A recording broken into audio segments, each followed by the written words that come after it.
All right. Hey, welcome everyone to the Signal-Based Marketing Summit. I'm Jenny Young. I run marketing here at Signals. At Signals, we take the guesswork out of finding and connecting with your ideal buyers. Our platform helps marketing and sales teams identify, segment, and engage with online traffic, providing the insights needed to understand your audience and build repeatable, proven frameworks. You can learn more about the host at getsignals.ai. I'm excited to have everyone and introduce the first of its kind Signal-Based Marketing Summit. It's one of our most diverse events yet. We have registrants attending from all over the world, including registrants from Fortune 500 companies like Gartner, Cisco, Honda, Salesforce, Amazon, Verizon, and AT&T, just to name a few. Next up, we're going to recognize the winners for the 2024 Signal-Based Marketing Summit Awards. We are recognizing 70 individuals that have been nominated by the community in the following 4 categories. I also want to note we've had nearly 1,200 votes, and these winners have really been selected by everyone who's supporting them and sees them as valuable leaders. So first up, we'd like to recognize our winners for the GTM leaders, Jonathan, Sarah, Devin, and Hassan. Next up, we have ABM strategists, Chris, Dan, Derek, and Derek. Wow, 2 Dereks. Sales innovators, what a great lineup. Leslie, Kristen, Justin, and Rosalind. Last up, we'd like to recognize the Market Decoders. These are some of the most popular podcasts that people are listening to for their sales and marketing go-to-market. We'd like to recognize Bold Calling, Let's Talk ABM, RevOps, The Gap, and GTM AI. Next up, we're excited to share the agenda. Following introductions, we'll hand off to Dave Elkington, who will be sharing the latest study and partner with ERI, a research firm. They recently released a study on buying preferences of 2024 and also looked at, in response to the recent presidential elections, what we can anticipate for 2025. Following Dave Elkington, we will have our keynote, David Yockelson, VP at Gartner. He will be delivering a keynote titled Signals, a Key to Precision for Modern GTM. David will explore how marketers have traditionally sought to determine intent from a mix of data sources and how recent AI and Gen AI-based applications are enhancing precision in areas like ideal customer profile creation, target account selection, and identity resolution. The keynote will last 30 minutes and we'll transition into our live session. If live sessions aren't your style, please join us at the signalbasedmarketingsummit.com, where we will be releasing tracks every hour starting at 10 a.m. Pacific Standard Time. We have amazing speakers, so make sure to take the time to check out their content. If you are registered, you will also have access to all of this great content on demand after today. We're super excited to be doing this. We would love your feedback. Feel free to reach out to us on LinkedIn, tell us how we can do better, or if there is a speaker that you think would be a big contributor at our next event. So up next, we will have Dave Elkington, and it'll just be a short transition while we hand it off to him.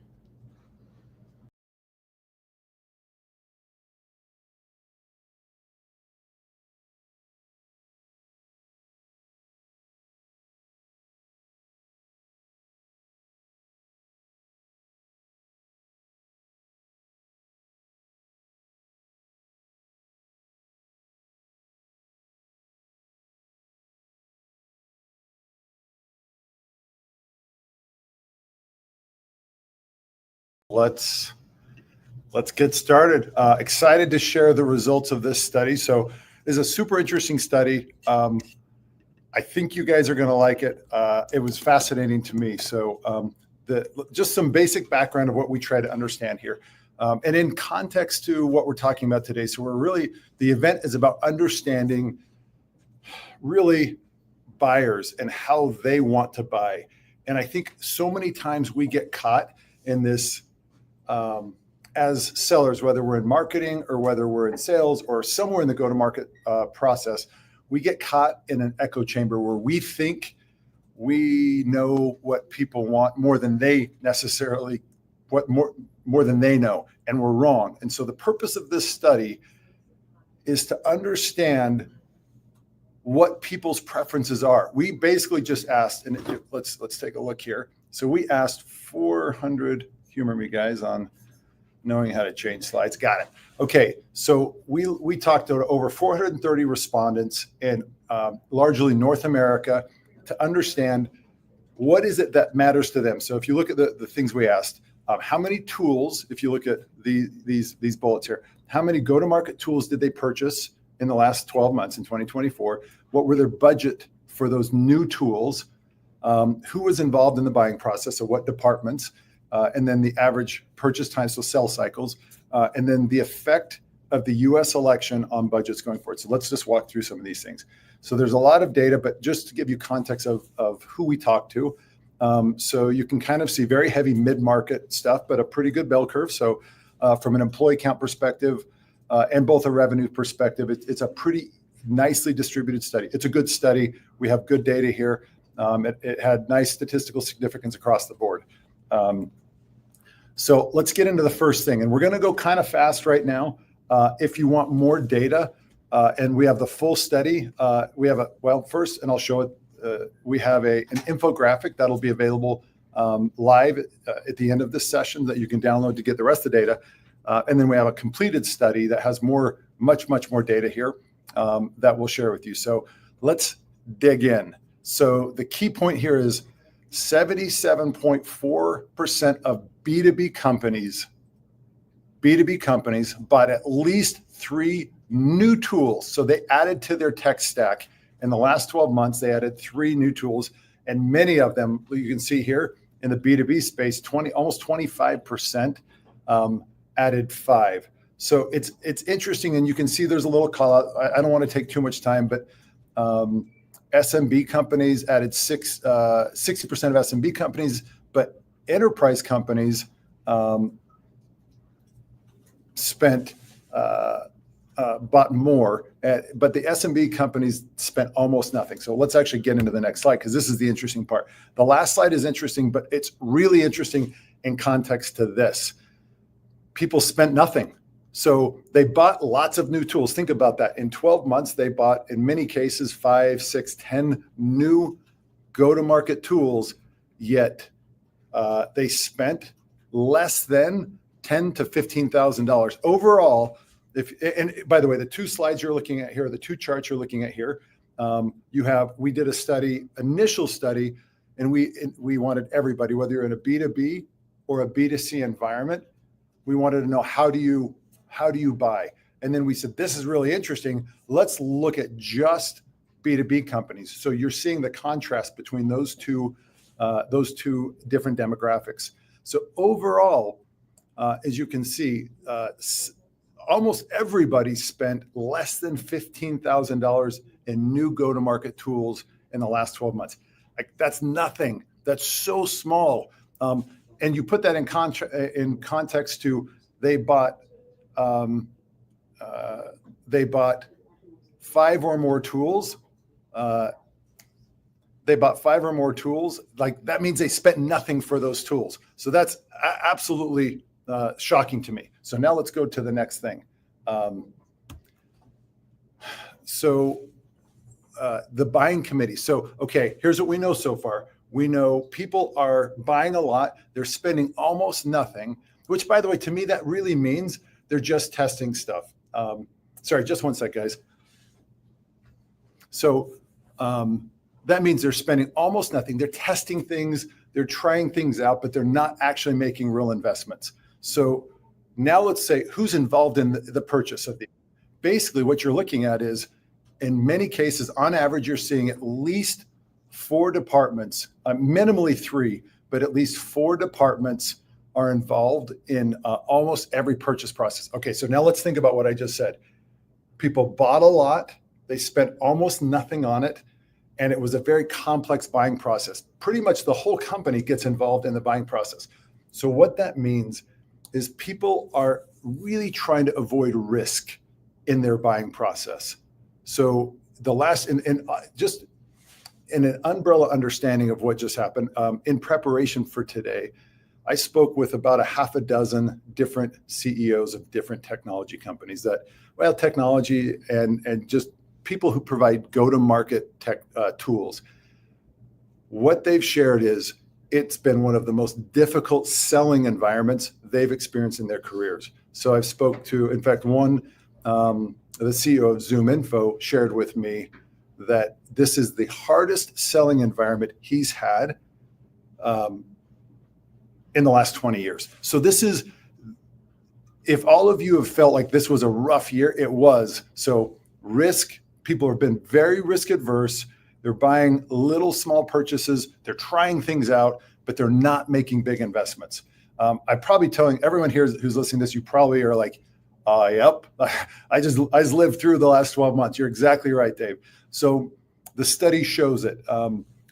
What you can see here in the study, interestingly, is over 50% of purchases require an executive buy-off, an executive sponsor. And then sales and marketing, and I guess this makes sense. In sales and marketing, as you'd expect, or in go-to-market tools, sales and marketing is pretty much always involved. And then oftentimes they bring in IT. All right, so I'm going to move forward. Okay. This one was very interesting also. And there's lots of data. Like I said, we have a more in-depth study that'll be available, but these are the highlights. Overall buying cycles, meaning how long does it take for people to make a purchase? So when I say overall, this is both B2B and B2C. These are fast cycles. We've done previous studies. This is the fastest we've ever seen people buy. So on average, people are spending less than really 14 days, we'll call it. So, but the more interesting thing is 63.9% of B2B purchases happen in less than 3 weeks. That is staggering to me. If you kind of look at the second chart here, the bell curve really drops off after 22 days. So context, people bought lots, they tried things out, but if it was a very elongated sales cycle, people didn't have the time for it. They were really trying things out, spending very little. And it happened to those purchase processes needed to happen very quickly. Next slide, and this is the key slide. If you're feeling a little depressed, it's okay, because I've got good news here. As I said, it was probably one of the more difficult buying environments we've seen in recent history. That being said, for whatever reason, we're now about a week past the US elections, and what people are now saying, and so in fact, this was so interesting. We did our initial study and we got some preliminary results. So we did an additional study to dig into this data. So this was done. This is hot off the press. In fact, I think we just got the final results yesterday. So as you can imagine, the nerds in the nerdery were just cranking the numbers to be able to understand this stuff like late last night. But what they found was that 63% of B2B buyers are increasing their budgets, have decided to increase their budgets moving forward for 2025. And if you and what that really means, okay, so that's amazing, by the way. Now, surprisingly, 8.4 are decreasing. I don't entirely understand that, but I guess data says what data says. So that's interesting. But if you go to the next slide, it's even more interesting. Oh, that's too far. It's not in another slide. I've got it in the punchline here. That of the people who are increasing their budgets, 78%, or those people are increasing those budgets by 78%. Okay, so I'm going to say it again. Over 60% of people, of companies, are increasing their go-to-market tool budgets. And of those companies, they're increasing that budget by nearly 80%. So they're almost doubling. Now, let me just give you some color here. That's not new tool budget like we talked. They're not doubling that $15,000 we saw earlier in the study. They're doubling their overall go-to-market tool spend. So that feels pretty good. So again, I'm trying to just read some meaning in the data. What I think this means is that people are feeling confident. Again, it's not a commentary on politics. It's there seems to be stability in the just having removed the ambiguity of an election, meaning we don't know who's going to be running the United States from a presidential or from the different elections. Just removing that ambiguity and creating some stability into the future. And again, I'm trying to put meaning to the data. That level of certainty has given confidence where people are 63% of people are going to spend more, and they're going to spend significantly more. So if you're feeling a little beat down from the last year or two, it's kind of a hopeful story. Now, the thing I will tell you is the whole purpose of today is to understand how to take advantage of these changes in markets. So you need the title here is read the room. How many marketers and salespeople don't read the room? They just sell what they want to sell. You have to listen to the buyers. You have to listen to their digital signals. You have to listen and engage in a way they want you to engage. That's what the rest of this day, this summit is about. So super excited to hear from Gartner and David. And we have a whole bunch of speakers that are going to share how to take advantage of this new trend. So if you get nothing out of today except this, it's going to get easier. There's a lot of new buying that's happening. You need to focus on making sure that you remove risk from your buyers. So you need to make it so that it's not a huge purchase. It's something they can try, they can experience value, they can grow, but the budgets are there. So super excited for the rest of the day. If we do have an infographic that you can see right now, you can go to that link, but there's also, it will be in the chat. I don't know, whatever it is. It will be somewhere. I assure you, if you poke around, click around, that link will be somewhere, and you can download this study that gives you quite a bit more detail than even I spoke on today. But feel positive, feel optimistic, watch the rest of the sessions. I think it's going to be a super good day. And then reach out if you guys, if there's any data or any sort of analysis that you think would be helpful. We're always trying to get smarter and better and help create value in the market and in the ecosystem. So please reach out and give us feedback. Thank you all. 1 second. I'm sure we're doing a handoff here.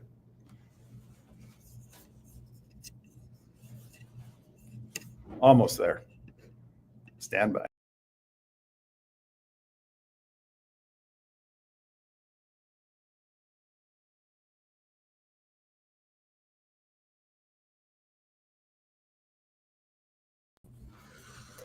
Great. Thank you, Dave. Up next, we will be joined by David Jockelson from Gartner. I'm going to go ahead and add him to the stage.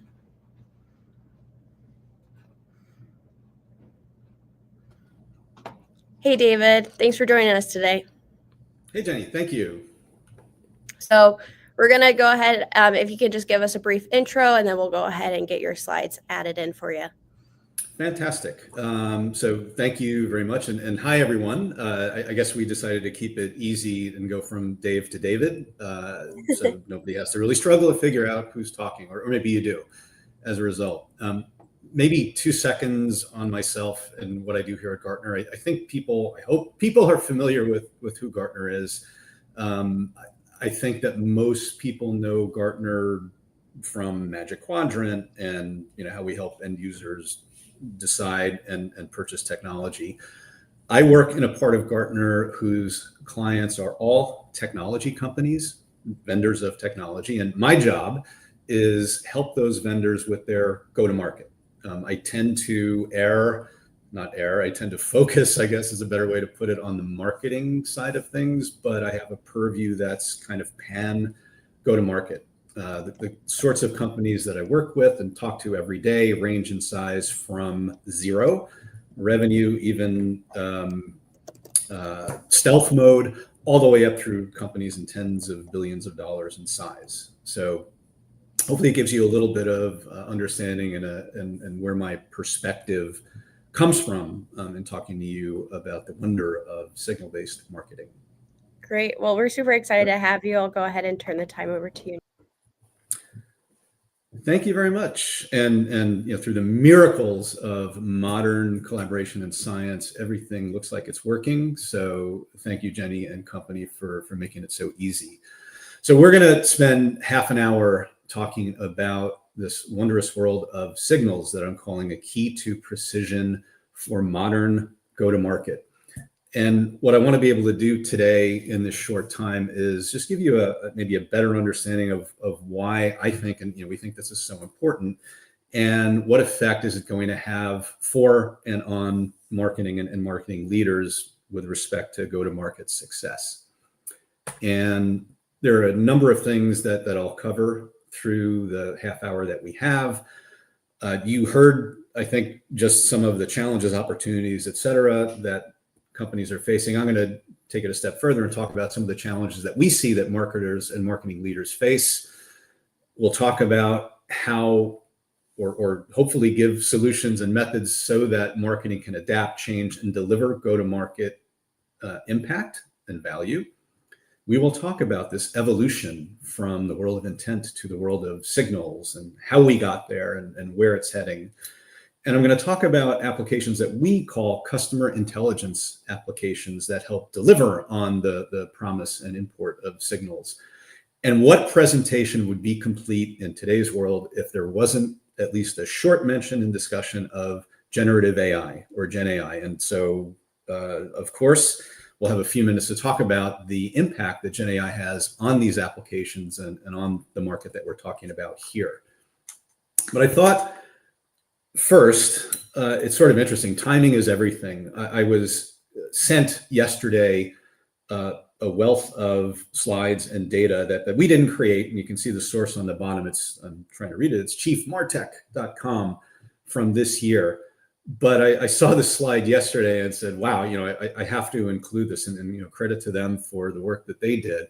But when you look at the two questions and you look at the areas that folks are planning to focus on, it doesn't say signals, but to me it screams signals. So in terms of technologies to be invested in, it's data enrichment and intent tools, AI to help support that, analytics tools, ABM tools, how do we hyper-personalize our websites and so on. And then in terms of data priorities over the next 12 months, it's again, this wonderful world of how do we support our marketing initiatives through ABM and go-to-market plays and so on.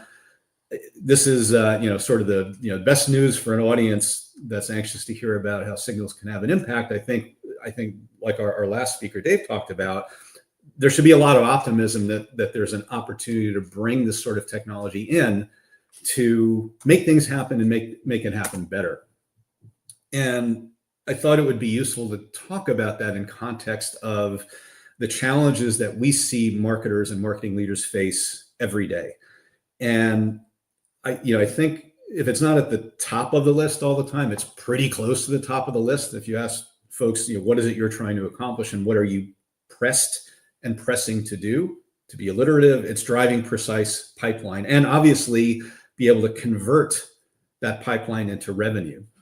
And it's challenging, as I'm sure all of you know, for a whole variety of different reasons. There's this wide variety of data. There are multiple go-to-market motions, and making it even more tricky, there's a number of different mouths to feed. There are different audiences, obviously, that marketers serve internally inside of companies. You have your SDRs, your AEs, your customer success managers and folks, your account managers, and they may have different names and slightly different roles across the plethora of companies that we work with. But marketers are challenged to serve those audiences the right way, the right time, with the right information, so that prospects buy, that customers expand, and so on. So challenge number one, how do we drive precise pipeline? One of the ways to help do that is to have this mythical 360-degree view of your customer. This is something that we've heard about forever, but how good are we at actually driving that and creating it? Our data tells us we're not that good at it. So you can see at the top of the bar charts here that only 13%, and these are high-tech companies, so remember my world is high-tech, so only 13% of high-tech companies say that they have achieved this 360-degree view of a customer. And a larger number, just over a third, have made some progress toward it, but largely this is unrealized. And that's in spite of a variety of mechanisms to help us try to get there, some of which you saw on the last slide. But we've always had ideal customer profiles. We may not listen to them or stick to them. We'll talk about that more a little bit later. But there's a notion of an ideal customer profile. By the way, an ideal customer profile is the set of accounts where ultimately you have an outsized opportunity to win. That's the way that I think of ICP. Unfortunately, it doesn't always work that way. But okay, so we have ICP, we've had account-based marketing, we have the notion of and practices of RevOps, and maybe the organizational overhaul that RevOps had talked about years ago didn't quite work, but we certainly value the ability to connect the data from all the various areas of operation. And then we have different models of go-to-market to deal with.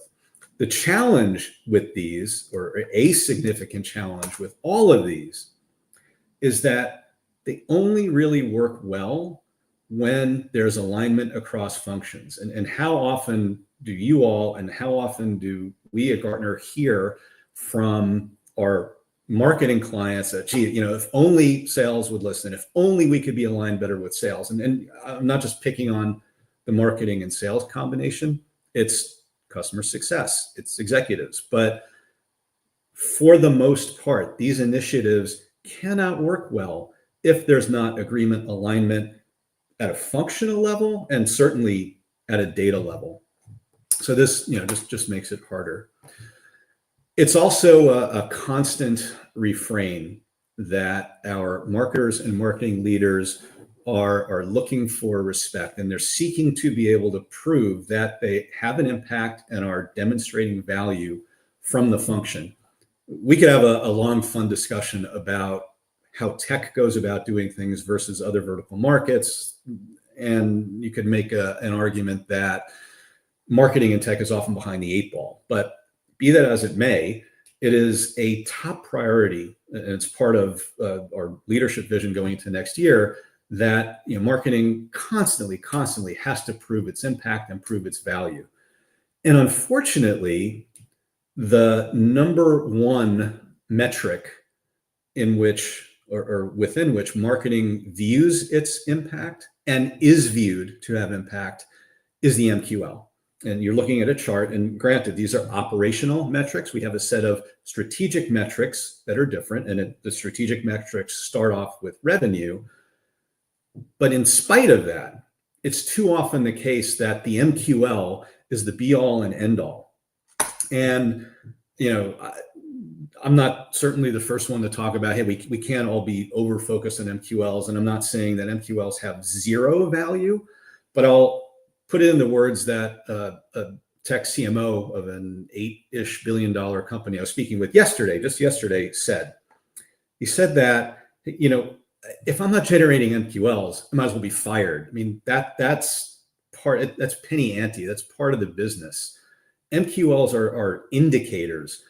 I'm measured on converting pipeline that I can deliver and converts to revenue. That's how I'm measured. So as a challenge, we have to be able to move beyond just, this notion of, the number of MQLs is the yardstick by which we'll be measured. So those are challenges. At the same time, go-to-market motions and methods are evolving. And I'm going to paint, I think, a very simplistic picture of this, but I think it's going to present a couple of important points. So if you think about it traditionally, most organizations over a zillion years of selling and marketing have been outbound, focused on outbound as a way to reach customers. And it has certain characteristics. It's a top-down sell. Typically, customers going after outbound leads went after folks high up in the hierarchy, folks that they thought were making buying decisions. So very top-down motion, a very sales-led motion. I would make an argument that in a lot of cases, it was trying to fit buyers into a sales process versus the opposite, talk about that with the next motion in a second.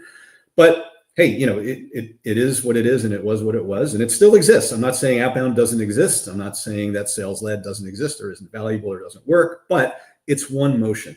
And it was represented by a funnel of stepping through these things that represent the sales or marketing and sales activities and the lead qualifiers, the MQLs, the SALs, the SQLs, and so on, that suggest that an account or a prospect is moving through it. Challenge here, right, among many, a challenge is that the funnel stopped at the purchase. So with the evolution and onslaught of SaaS and subscription and so on, it can't just stop there. It has to go further. So then we have inbound. And again, this is a very, very much of a generalization. Outbound and inbound coexist, obviously, but I think a representative evolution of a way to do inbound better became product-led. So product-led growth in B2B tech in particular started having its heyday, let's say 3 to 4 years ago. PLG had been around since about 2014, but it was largely B2C oriented. But about 4 years ago, tech companies woke up and said, hey, we recognize that buyers and buying are changing.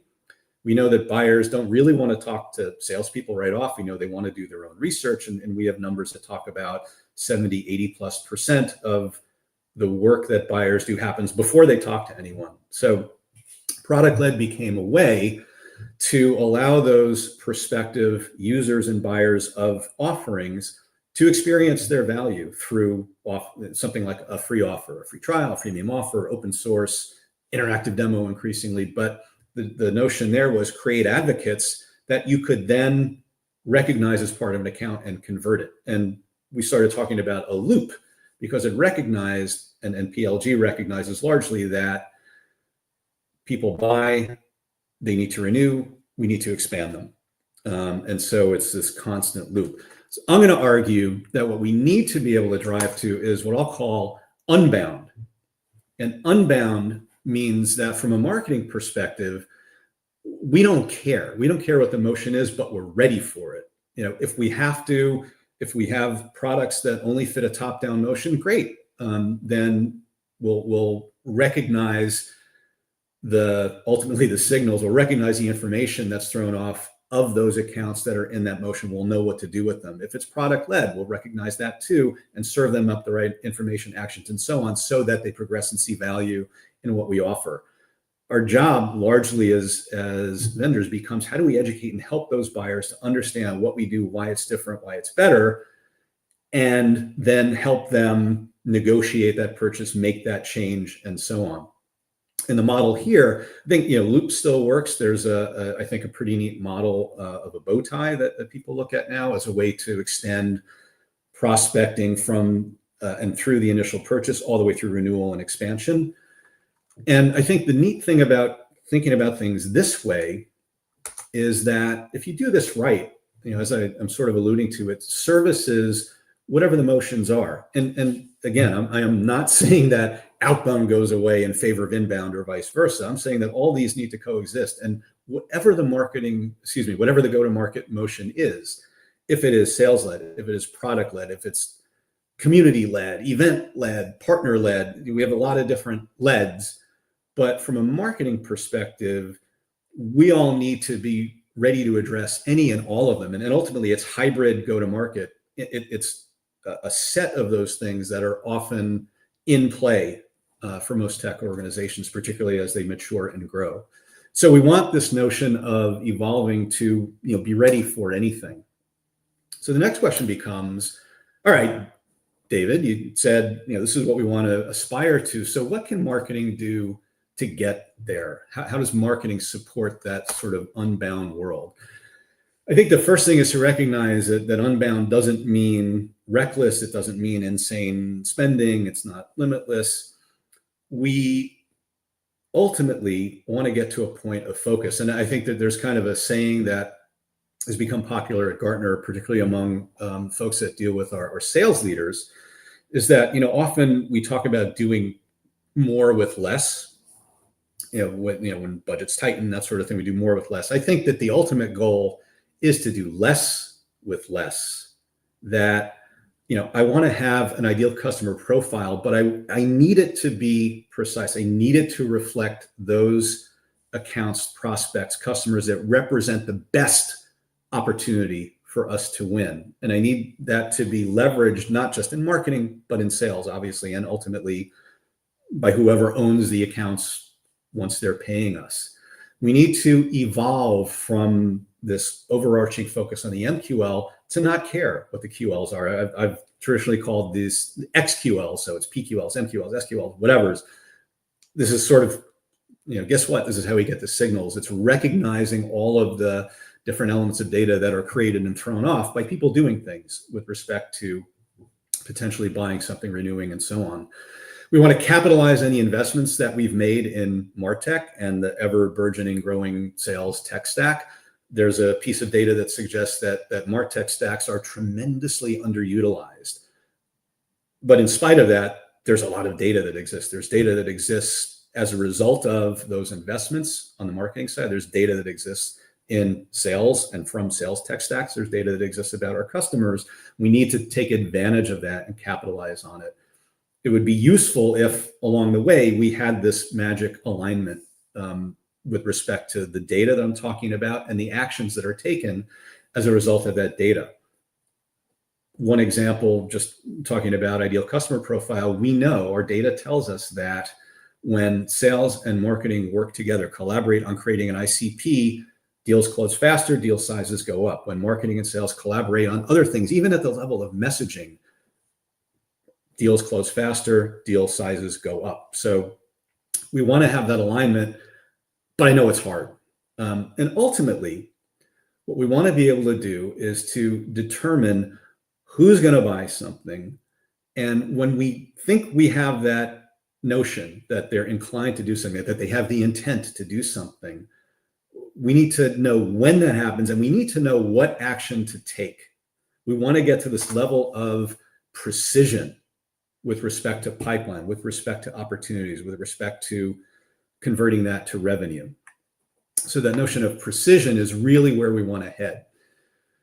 Now, part of getting there is recognizing, and I think this is something that has evolved as well over time, is that an account as a data item or a representation of an entity that's going to buy something is actually a collective. And that collective is represented itself by a variety of different types of information that reflect its actions, its activities, with you, without you, with your product, without your product, and so on. Now, on this graphic, you can see in the dark blue represent forms of data that have been around for a while. So data that's common, it's data that's handled well, typically by our CRM applications, by our sales engagement applications. It's data that we know and love. It's people that visit websites. It's what we know from digital adoption. It's people that are looking at peer reviews. It's the traditional sets of SALs and SQLs and conversations that salespeople have. But in addition to that, over the last, again, several years, as go-to-market motions have evolved, and I think, and I'm, full disclosure, I spend and have spent lots and lots of time in product-led growth. So I've seen this happen, that I think that product analytics and the use of product analytics to get a better idea of intent of purchase through free offers, through things like interactive demos and so on, is really the harbinger of this new, or was the harbinger and the initiative of this new signals movement. So we had newer types of data, product analytics, community analytics. We're starting to recognize, hey, if we can take these other types of information and link them to what we know about our customers and how healthy they are and whether they're seeing value from their purchases, we have a much better idea at figuring out who's going to renew, who's not going to renew, who's going to churn, who's ripe for expansion, and so on. And within this, and it's important to realize where this data comes from, it's important to note that we have to recognize that an account is this collective, not just of the data, but the different entities that are creating and throwing off that data. So an account is made up of users and prospective users, of existing customers, of prospective buyers and influencers. And our last speaker talked about buying teams. in B2B, particularly as deal sizes increase, as target customer sizes increase, you have buying teams that are larger and larger, and they're comprised of all these individuals that have different forms, different levels of influence over that purchase.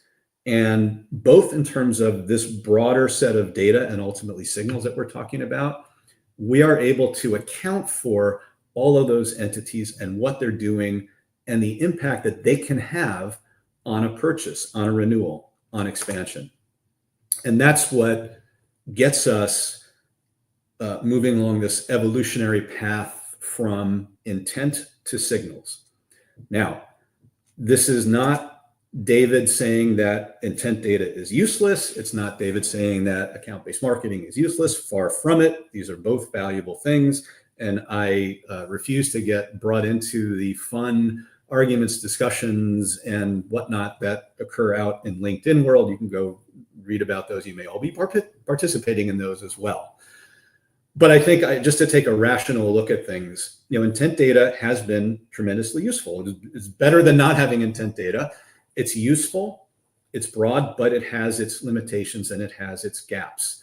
And there were different gaps and different points of failure that we've recognized with intent data over time. It's my contention that the notion of signals and the data that's represented by signals and the ability to take advantage of them through applications that I'll talk about called customer intelligence applications and other related applications overcome a number of the issues, a number of the points of failure that you see here that exist with intent data. Again, I'm not saying intent data is useless. In fact, there's another chart that I had seen yesterday. You'll see in a minute. Mad Kudu is an example, is a customer intelligence application vendor. If I remember correctly, I think 33% of Mad Kudu customers are also demand-based customers. A large proportion of ABM and intent data customers also are dealing with signals and using applications that deal with them. So this is not one or the other. These things coexist, but I think it's important in thinking about how you deal with signals to recognize that it can make up for some of the points of failure that exist with intent data. I think the other thing about intent data is that it is predominantly used for new logo acquisition, new customer acquisition. Now, on this chart, you can see that the orange bar at the top says that 57% of the time, the most common use case is targeting new in-market buyers. Now, the third one there, if you read quickly, is target customers in renewal cycle. But the vast majority of activity with intent data is new business. And we certainly know, and I'm sure you all know, the wealth of opportunity that your existing customers represent. Upsell, cross-sell, expansion, all of that. How do we drive growth in our existing customers? And wouldn't it be useful if we had data that represented their actions with the products, actions that result from their conversations with customer support, an understanding of their health, and linking all of that together to create an indicator of what they are likely to do or not to do with you and your offerings. So expansion business is an important thing here. So let's talk a little bit about, why are signals different? Why are they so much different from intent and intent data? And I'm going to take a very simplistic, look at this, but I think it's useful. We'll see. So I'm going to say that the actions that all of those entities that we talked about, the users, the influencers, the buyers, customers, all of the actions that they take and what those mean in terms of their prospective intent to purchase or renew is what contributes to creating signals. Now, we've always had the notions of first party, second party, third party data, all of these things. If you look at it in the 2x2 that I have here, you can also think about them in terms of data that you own, data that you don't own, and data that's reflected by what an account does as a collective, and data about what individuals are doing, on their own. And you can already see, some of the differences in what we're used to with intent data or what we're used to in just looking for MQLs and the sort of information in this much broader look at signals that exists. So, it's everything from job postings by a company that might reflect an investment that they're making, information in their 10Q that is useful to understand what they're valuing this year relative to last year. It's individuals posting things, it's individual job changes, it's what people do with your products, so on and so forth. At a high level, signals represent things that those entities do, just in general. Some of the things in, for example, the upper right, they attend a conference from a third party. Wow, maybe I can figure that out and capitalize on that. Signals represent things that they do that relate to you, but they do them without you, like doing searches on competitors in a peer review site, something like that. And then there are things that they do with you, how they use your product, how they're not using your product, support issues, interactions with sales, interactions with whomever, all of those things.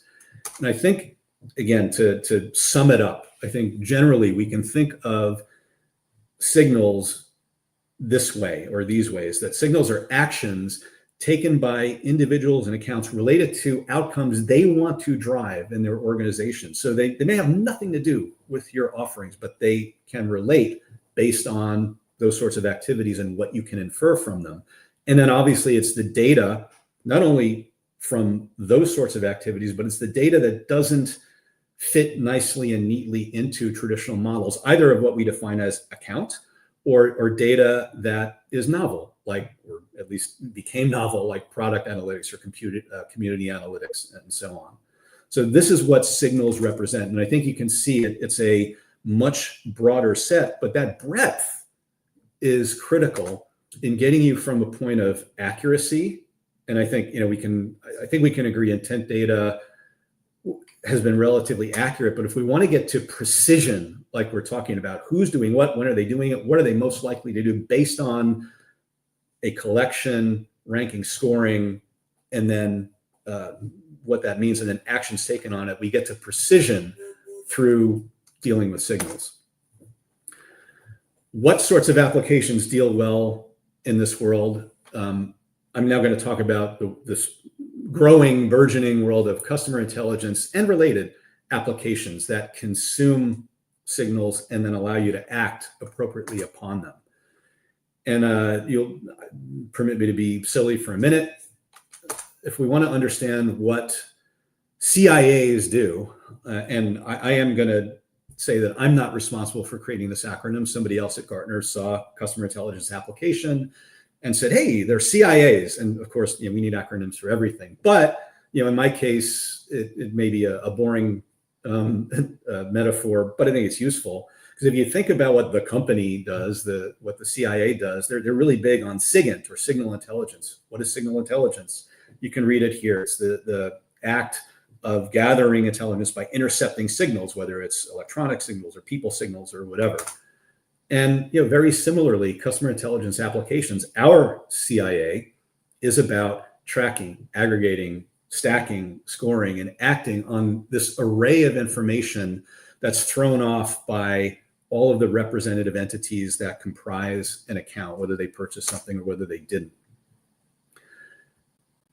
I think another neat thing, other than all of that, which is pretty substantial, a neat thing that the customer intelligence applications help us do is that they help us overcome these silos. So if you'll, again, permit me an awful analogy or metaphor here, we all know this well. Many organizations have these silos, both functional silos, but also data silos relative to marketing, to sales, to customer success. And there are a lot of actions that we would like to take. There are a lot of things that we want to be able to take advantage of, leads we want to understand, and revenue we want to drive, and retention that we want to accomplish, and expansion that requires the connectivity and or at the very least, the use of data across all of these silos. Now, I said earlier, it's really, really hard to get alignment across these. Yes, it happens, but it's very difficult. Well, what we want to be able to accomplish through aligning functions and or the data is, so first of all, we want to recognize that there's this wealth of data that exists that is going to help us understand who's most likely to purchase, when are they likely to do something, and what should we do about it. The way that organizations have dealt with this traditionally, and traditionally means, over the last several years, is even as they recognize that there's this greater set of data, what they tend to do with it is undertake data engineering exercises of finding it, capturing it when they've decided to capture it, and then putting it into a data warehouse, a little more rarely a customer data platform.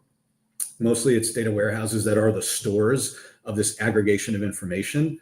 And then there is a development project or a set of development projects of building pipelines and reverse ETLing and generating reports and trying to convert all of that information that's been stored up into actions that drive human activity or drive actions in other applications, whether it's marketing automation, whether it's sales engagement, any of those things.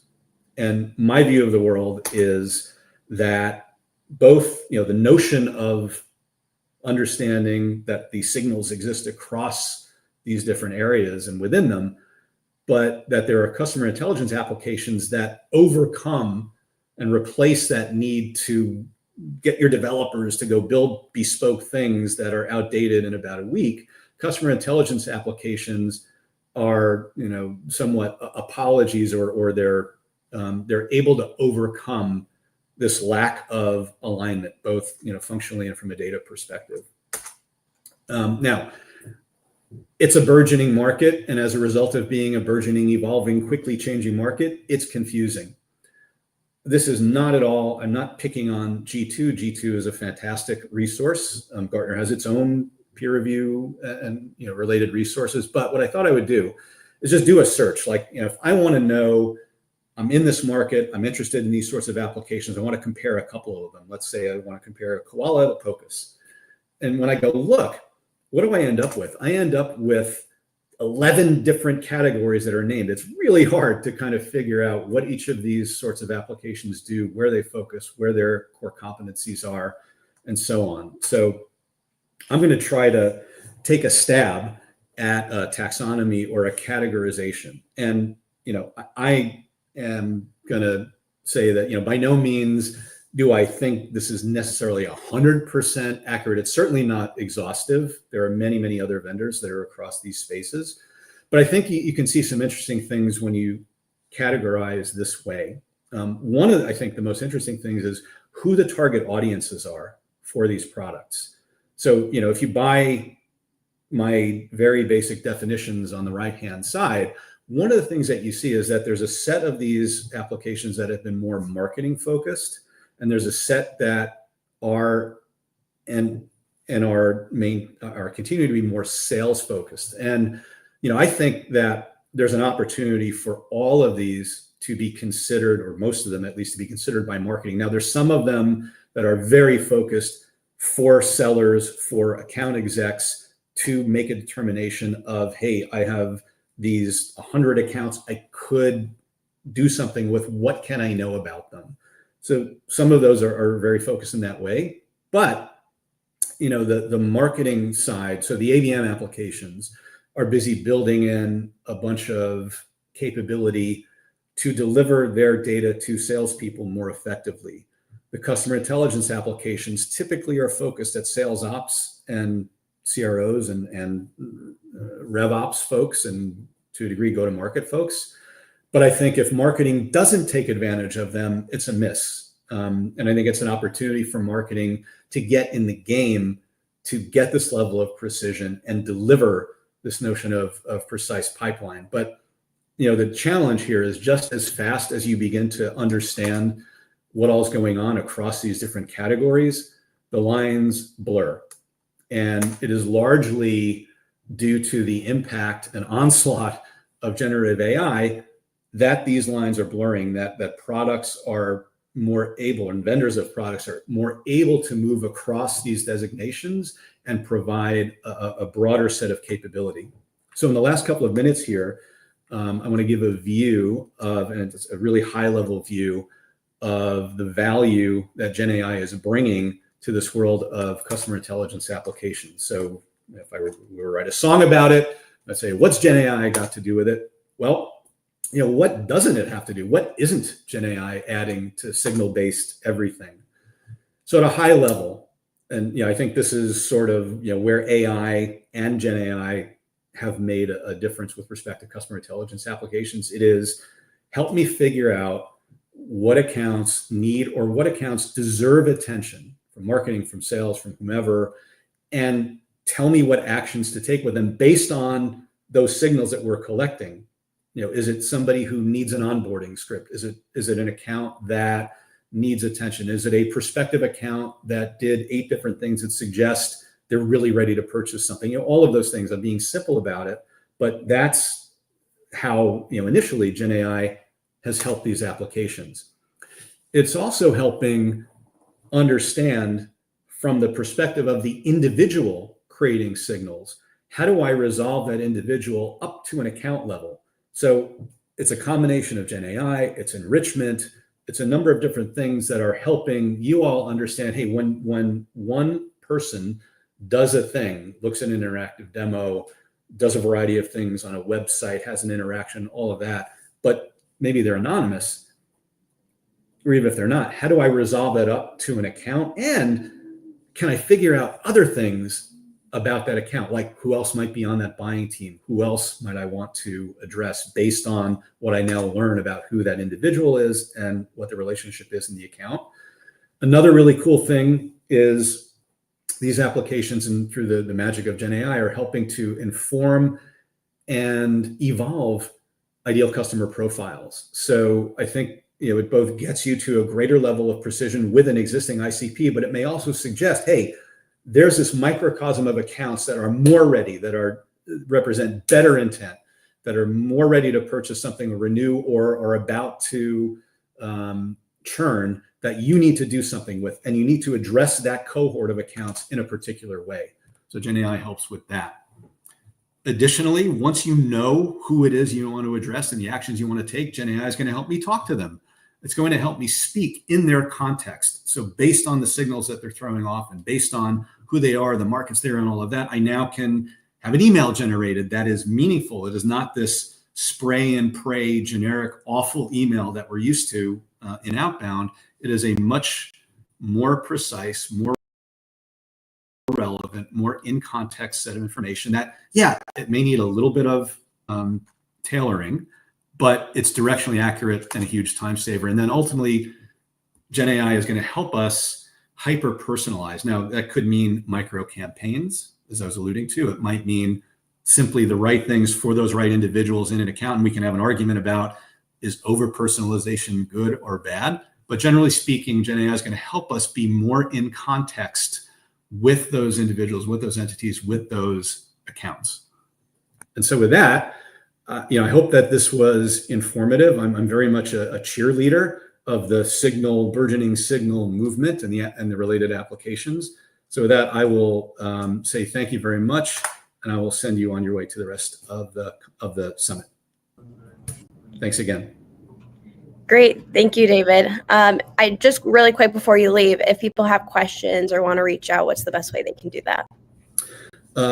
Best way to do that is probably stalk me on LinkedIn. I'm easy to find. There's not many of me. Feel free. And if you have questions, I will do my darndest to get back. And then I'll supply email if you want. Well, amazing. It was a great session. We really appreciate your time. Thanks. Catch you later. Bye. Okay, up next, we will be joined with Kevin. He is the head of marketing at Common Room. He has over 20 years of experience in marketing and demand generation. Like I said, he's currently the head of marketing at Common Room. He previously led marketing teams at Retool and Segment and provided marketing advisory services to Ashby, Greta AI, and DeepNote. We're excited to add Kevin to our stream. All right, hey, Kevin. I'm here. You can hear me. Yes, we can hear you and we can see you.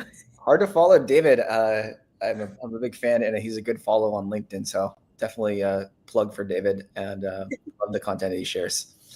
Great. We're really excited to have you. So if you want, I can add your slides to the stage if you're ready to go. Oh, sure. I was just going to screen share. Does that work? I don't know if it's working right now. Yeah. Yeah. So it looks like right now you're screen sharing us. So if you want to move it to your slide. Go here and then go to slideshow. Is that better? Yes. I just can't see myself, but that's okay. Now you can see it. Okay. So you You can see good? me advancing slides, doing Yep. things. Good. All right. So I should just go. Yeah. Yep, you're good to go. All right. Well, thank you so much for that intro. And yeah, I'm excited to be here chatting about what David was talking about before, too, which is taking the signal-based approach to go to market. And this talk is going to be mostly centered around signal selection, which is the number one question that I tend to get when it comes to using this approach, which is, okay, which signals do I start with? What plays do I run? How do they convert? Hopefully this talk will help answer a lot of those questions for you and also provide you with some resources. So let's jump into the why to start things off of why you would want to take this signal-based approach to go to market. And this is what I like to call the NASCAR slide of doom, which is it's kind of like been this perfect storm. It's maybe less applicable or things are trending the right direction now, but in the last few years, it's been rough out there for go-to-market teams. There's been mass layoffs. AI is replacing us. Efficiency is going down. The predictable revenue playbook is no longer effective. Most teams aren't hitting quota. It's kind of glum. It's not good out there. So essentially the gist of this is that our go-to-market teams are being asked to do more with less. And the way that one way to do that in a really effective way is through using signals to inform go-to-market, and then also to use them for personalized outbound and prioritization and all sorts of stuff. And so let's level set on what that means. What does signal-based go-to-market mean? And it's essentially capturing buying signals, but not only that, but identifying the person, like David was talking about this, identifying who's in market, what accounts those signals roll up into, and then using them to inform your go-to-market strategy, and then taking action with context. And so to me, this is kind of like the promise of the holy grail of go-to-market, or the holy grail of marketing, which is the ability to reach the right person with the right message at the right time. And it's really cool to see the landscape and the market kind of evolve and make this this is kind of coming to fruition, which has always been a promise in the last as long as I've been marketing, really. And so really happy that it's actually a thing. And the reason why it's a thing is I like to share this kind of Venn diagram to explain. I used to call this marketing is easy, but marketing and go to market are also kind of one and the same. And where you see effective outcomes is essentially in the center of this diagram. And so what this is surfacing is, one part of the Venn diagram is your audience. And I would classify audience by not only the traits that make up someone who would be a good candidate for your product, but also the signals that they are communicating, whether it's website visit or product activity or what have you. Combining those two things would make up this audience circle of the equation. And then the other part is the offer. So it's combining signal-based go-to-market is kind of combining that audience with what do you say to them? Do you offer them a free trial? Do you give them a free resource? And then the bigger the overlap between those two things, typically the more higher converting your go-to-market approaches will be. And by go-to-market approach, I mean your outbound messages, your marketing campaigns, all that kind of stuff. And so to kind of tie the threads together here of signals to an audience, signals to build your audience and offer, we can use an example here. Let's see, what do I have here? So for examples on the signals on the left here, you can say okay, a LinkedIn connection with a sales rep of a competitor, someone is probably, that's a signal that someone who you probably want to sell into is evaluating another tool, and you might want to get ahead of that for an RFP. So that's a good signal to take action if that person fits your criteria. And then how that would inform your offer would be to maybe send them a connection request along with a case study of why someone chose you over that competitor that they're now connected to. And so I'm not going to go through all these examples, but that's kind of a way to kind of tie it all together with an example of this signal happened.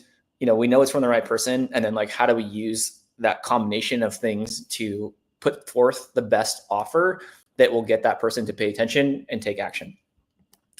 Okay, so let's jump into where to get started here, like how to actually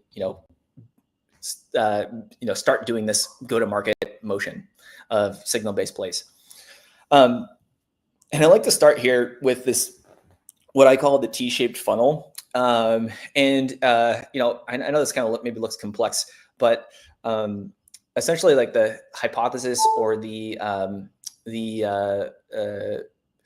concept behind this is that if you work backwards from a deal closing, like a signed agreement, there are steps along the funnel that all kind of beget each other. So before a signed agreement, there's procurement process. Before procurement, there's maybe a proof of concept of trialing your product.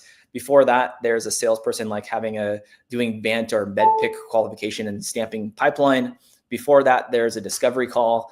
And then before that, there's that's this area here at this inflection point is where signals combined with audience become a play to run. And what I mean by that is, it's this whole entire funnel is linear until it's not. And so when it's not is where there's things like pricing visits, product activations. Like there's a number of signals that happen that are triggers for either your sales reps, your SDR teams, or maybe your marketing teams to pass over something and start taking action to book a meeting, to get to this next discovery call.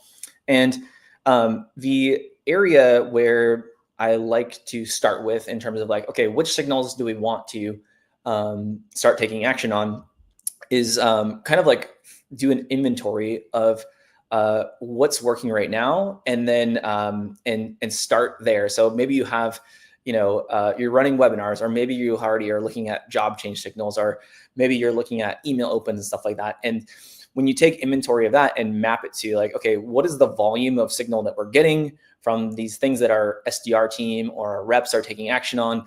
What is the conversion rate of those things? And you can kind of like score the different signals that you're already taking action on. I can almost guarantee that everyone's using signals in some way. It might be just a product sign up or a demo request, which is pretty straightforward. But there's probably a starting point. Otherwise, you wouldn't really have any pipeline, any revenue in place. So I like to start here of like what's working now, and then we can kind of like expand the aperture after that. These are all examples of things that you might have in consideration for getting started.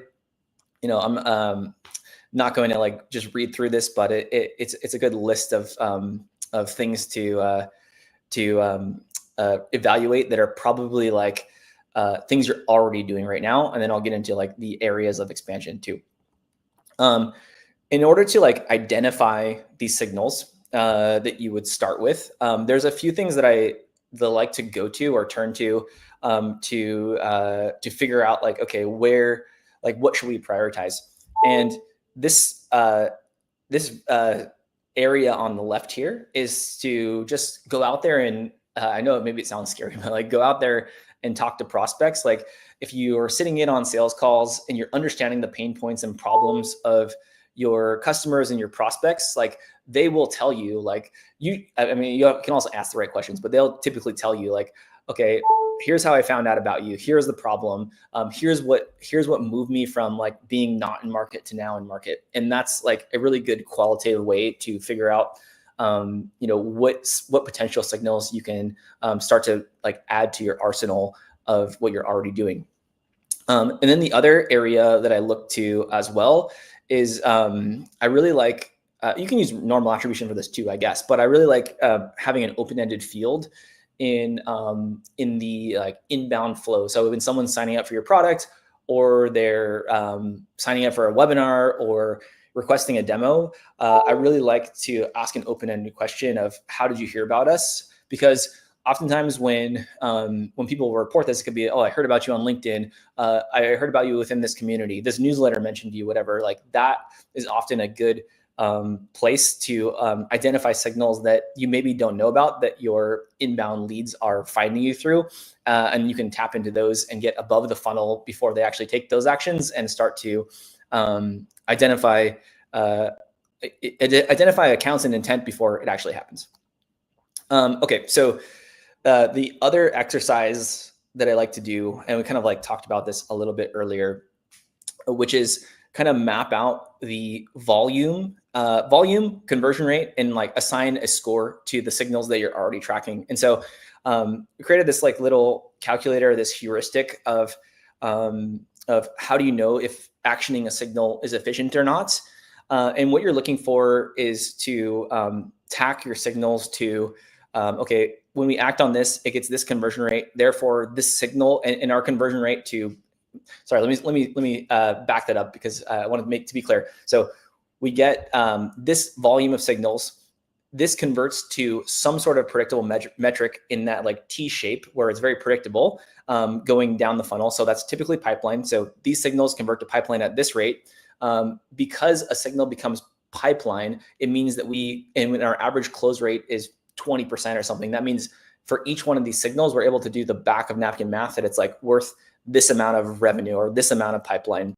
And so when you look at things that way, you can start to score the different signals that your team is acting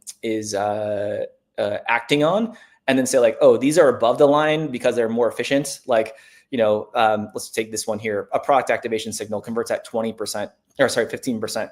Like the time spent for our team to act on that signal is not a lot, and it's generating a net positive revenue for us. But maybe this signal of webinar attended, our team is working these 200 leads. It's a lot of work for them, but it only converts the pipeline at 2%. And that is below the line of what we deem as acceptable as in terms of efficiency. So if our team was working all of these leads in the red, we'd essentially be having a net negative revenue generation, and we'd be like burning cash essentially. So this is kind of like the lens that I look at, should you action a signal or not? Okay. And then this is where things get kind of fun. Hopefully, I don't know if I can share this in the chat, but essentially like I created this because, this isn't super helpful. I created this spreadsheet of 100 signals that we've seen across all of our customers and just like what I've used personally in the companies that I've advised. And it's I feel like starting with a blank slate is not always fun. And you're like, okay, what's actually out there? Let me kind of like narrow down from here. And so I've created this spreadsheet that that gives you lots of different contexts and signals that you can potentially consider. Now, this, maybe I'll just even go to it. I think I'm sharing my, I'm sharing my screen here. So hopefully everyone can see this, and you can see that there's a bunch of signals here, and you can sort by, all sorts of things like, what type of signal is it? What funnel stage is it? What's the signal strength? Like, what's the likelihood to convert?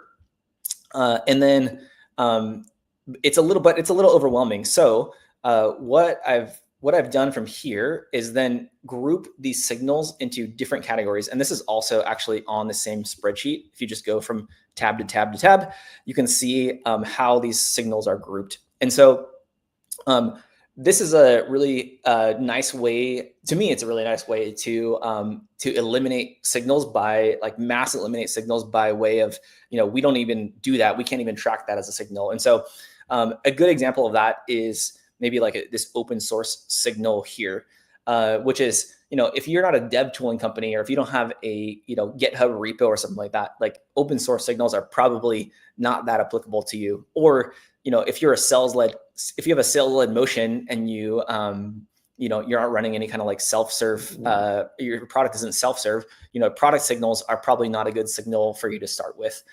And so by grouping things in this way, you can go back to this, or you can use this calculator here, or this sheet here to like then filter by types of signals.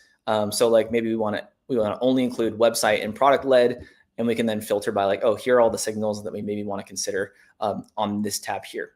So hopefully that makes sense. I know it's a little, I went into a rabbit hole there. Hopefully that's clear on like the grouping side of things. And then I want to get into next, like once you've grouped to maybe like a dozen or so signals, how do you then prioritize which one of those to get started with? And for that, I kind of hit on this in the spreadsheet as well. You can kind of see it here as like, okay, let's select out of this 100 signal spreadsheet, like let's select the ones that we think are the dozen or so that we want to put into consideration. And then the next thing that you would do from there is to go, I'm going to just go back to this. Oh, I should go full screen here. I would go back to this kind of like heuristic of like, okay, of these signals, how much volume are we getting? And then what is our conversion rate, or what is our estimated conversion rate? And so if you look in this spreadsheet here, you can kind of see this mapped out to the propensity score, which is like the likelihood to convert, and then like the volume here. And so let me just select like some random stuff here and say, if I only want to look at these signals that are applicable, I'm going to say, I want to make sure it's true. And so here we have, what is this count? That's not the right thing. 8 signals here that we want to have in consideration. And then, so from here, what I would look at is, okay, what is the likelihood to convert, and what is the volume here? And try and figure out like, map these onto like a graph of, with one of these as a y-axis and one of these as an x-axis. And the good news is that I've done this for you already here. And so you can see, how this is mapped out in terms of propensity to convert, and then also volume of signal. And so what you're looking for in terms of like how to action is the stuff, in terms of where to start for actioning on signals, is in this like upper right quadrant here. I think I actually have a slide on this. So let me jump to that real quick here. Yeah. So what you're looking for is this magic quadrant for signal selection, where you have an outsized conversion, an outsized propensity to buy, and compared to volume. And so like these are all hypothetical. Like I designed this spreadsheet so that you can go in there and change the numbers to, or make a copy of it, I guess, and then change the numbers to like what your estimation or hypothesis of these things are, and then click to get to that tab. And so you can start to see like, okay, which of these signals do I actually want to start with? I skipped over a little bit of a concept that like leads into this as well, which I'm going to go back and revisit right now. And so that is this spectrum here. And this is just like a general observation. Hopefully it's helpful context for how you action and prioritize signals. But the gist of this is the higher the volume of signals, typically the lower intent they are, and the lower the likelihood for them to convert is. And so at this far left end of the spectrum, you can see that, just cold outbound is a practically like limitless amount of prospects or whoever you could use. It's like virtually no signal, but has a very, very low conversion rate. But then on the far right end, it could be a hand raiser, like a demo request as a signal, which gets a low volume, but a really, really high conversion rate. In fact, like in this gray area here, it's the signal is high intent. They're so far along the funnel typically that you don't even need like a human to intervene and evaluate what the signal is. Like this is what Chili Piper is built for, or these calendaring tools are built for. Is like someone's raising a hand for a demo request. We know that they're in our target account, and like we're just going to let them book a meeting, and there's no human intervention. And so the sweet spot for signal selection, especially on the like sales go-to-market side of things, is kind of in this like yellow grouping here, which is like, okay, we're getting the signal. It needs some sort of human review. It needs someone to evaluate and understand like what's going on behind the signal. Like, are they looking at a competitor? Are they, just considering the category? Are they doing like, want to do an RFP or whatever? And this essentially needs human review. And so I would start, and essentially this is what this exercise here is doing, is essentially helping you to start in this, highest converting area first. And essentially, once you do that, you're running this play. And then once you exhaust that play, you're going to move to the next play. And then the idea is to just keep on stacking plays and plays on top of each other.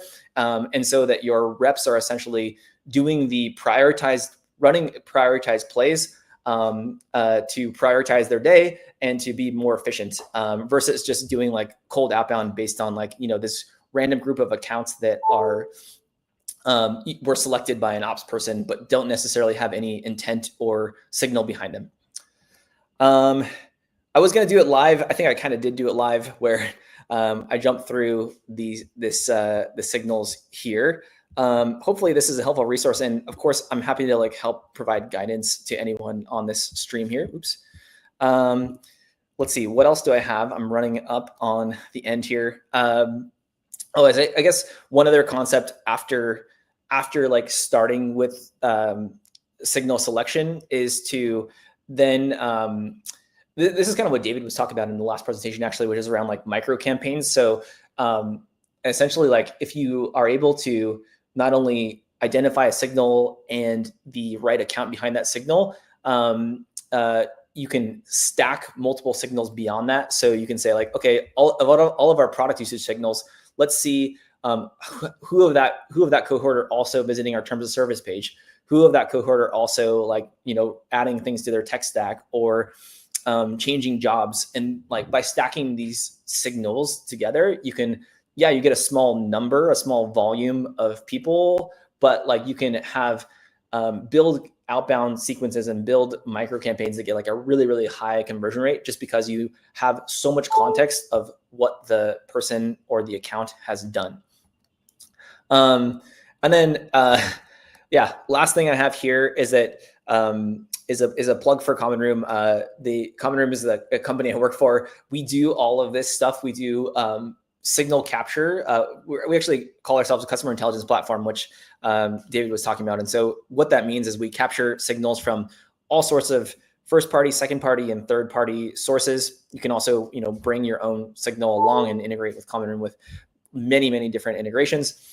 And then not only do we do that, we tell you the person and the account behind the signal. So we do the identity resolution, which is a fancy word of saying like connecting all the dots between first party, second party, and third party signals. So you get the holistic view of the customer journey in one place. And then also the ability to filter to say like, okay, I only want to look at like website signals from economic buyers in North America and merge those two into a single group. And then also the last thing is to take action on that. Which would be to like send them to an outreach sequence, sync them over to send an alert via Slack when something happens. And so it's essentially what Common Room does is the ability to do signal execution from end to end, from capturing signals all the way to outbound execution. So we have a free version you can try and use, and you can get to pull in signal in Common Room in under 5 minutes. So a plug to check it out. And also I'm talking about this stuff a lot on LinkedIn. And I'm a bit early, so happy to take questions or just pause and give people some time back. That's it. Great. Thank you, Kevin. I did see one question come in. So if you're a smaller company with more limited resources, how do you decide which signals to prioritize? Yeah, again, I would just go back to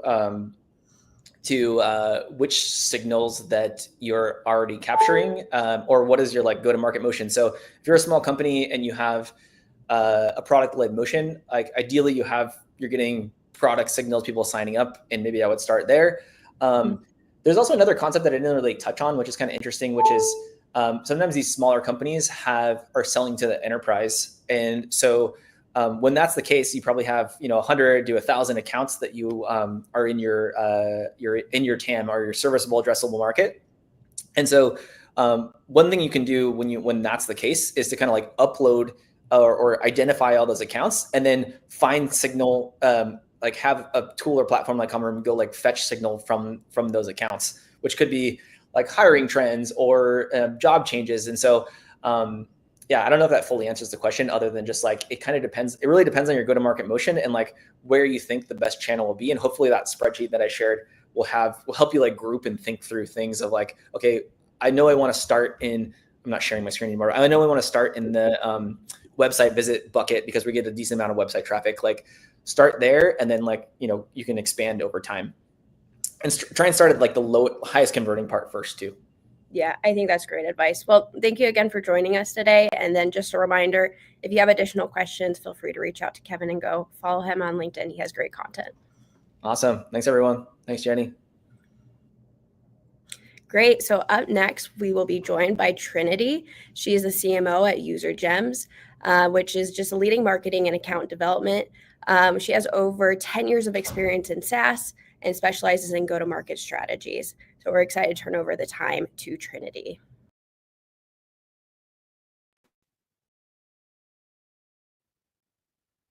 Hi, everyone. Thank you for joining me today. For today's session, I will share 5 real-life playbooks that we're using at UserGems, leveraging different signals to drive new business. And one playbook is about how marketing can help the customer success team to prevent churn. It's a packed agenda, so I'll get straight to it. Let me share screen. And we can get going. All right. You might have seen this stat before. Insight Partners shared this stat probably like 6 months or so ago, where they found that it takes 4 times more activities to book an outbound meeting compared to 5 years ago, 2019, 2020. So if we don't change how we do outbound, our results will decrease by 75%, is another way to look at this. We asked UserGems Labs team to kind of analyze all the opportunities across hundreds of customers. So I think we looked at over 6 million opportunities, contacts, accounts, etc. And we found that compared to 2020, to create a new opportunity today, it will take 3 times longer, more days that the marketing and SDR or sales team need to reach out, nurture until they agree to talk to us and create an opportunity. And then on top of that, reps need to contact 50% more prospects in order to create an opportunity. So we've all heard about buying group getting bigger. It's true, but if you think like even upstream, even to get them to agree to meet with us, you need to reach out to more people and kind of like multi-threading and bring them together to create an opportunity. So that's one end. The situation is harder. On the other hand, we also have tighter budget. Headcount budget got cut sometime in half, but the target stays the same or sometimes also increase. So as marketing and sales leaders, we kind of like squeeze in between, like how do we build our pipeline better, but with less resources? So everyone's favorite phrase, doing more with less. But there are companies out there that have figured out how to make outbound work. I know here I only put in like 4 logos or so, but when we meet with revenue leaders in person and asking, there are a lot of companies out there that have like 50 to 75% of their pipeline coming from outbound. So outbound still works, but just the way of how we do outbound needs to change. And the common thread amongst these companies that I have a chance to talk to is that they use signals to prioritize and then cut through the noise. And that's how they make their outbound more surgical and using less resources. So that helps with the efficiency side. What I mean is that the old way, and this sounds crazy because old way here is like the 2020, we only use kind of like the account ICP and job titles, and that was good enough to do personalization at scale. But essentially what it does is just like, hi, first name, you're at this company with this job title. So it's actually very generic. And with all the automation that we have in the last few years, it's just basically a spray and pray on steroid. And that's why outbound is so hard now, because there's just so much noise. This old way of doing outbound. So the new way, and truly I think this is like the right way of doing outbound, is using signal-based, because you have 3 things going for you. The first one is who. So the account ICP and titles, you still need that, right? You want to find the right people. But then you got to layer on when. Just because they match your ICP criteria and title doesn't mean that they in market right now. So you got to use signals and trigger events to figure out when to reach out to them. And the signals also will give you the context. So you know who to reach out to, when, and why. And this is how you make your outbound relevant and timely. So we talk a lot about like different like signals. I mean, the conference is about signals, but there hasn't been like a clear definition of what signals are. Signals, the way that we believe it, and we also been asking a lot of revenue leaders, and everyone seems to agree with this kind of like definition. Signals are time bound. So if they are interesting moments that indicate that your buyer is more open to evaluate solutions like yours. So the key, I think the operative word here is moments. So it's time bound. That means signals can decay.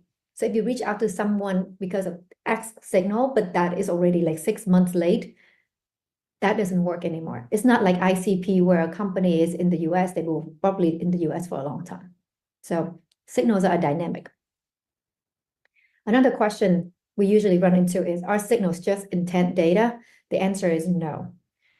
Intent is just one of many, many, many signals. So that's really, there's like a universe of signals that can tell you when your prospects are more likely to convert.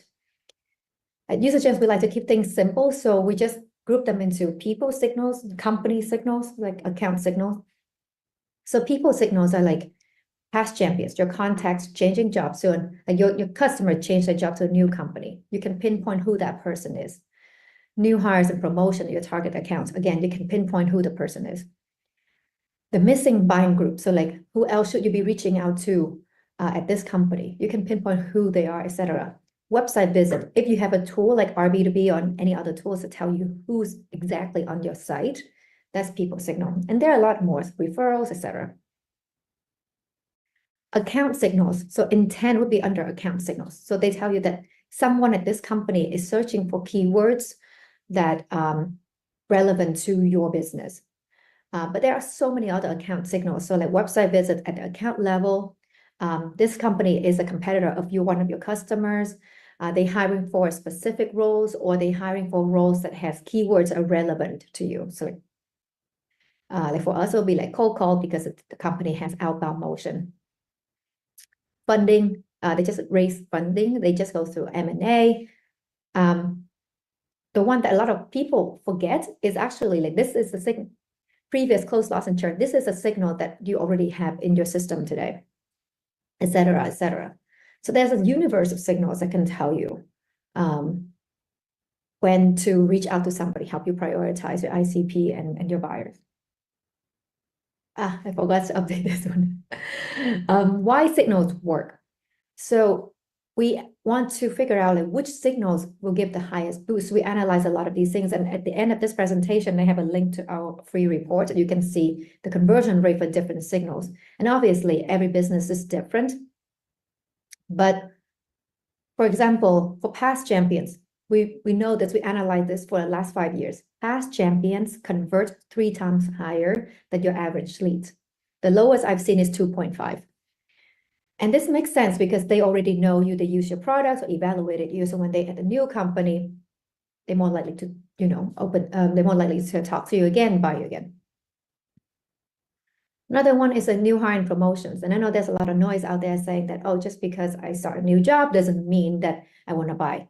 We actually analyze this signal a lot because these noise that you see on LinkedIn, etc. And data don't lie. So new hires spend 70% of their budget in the first 90 days.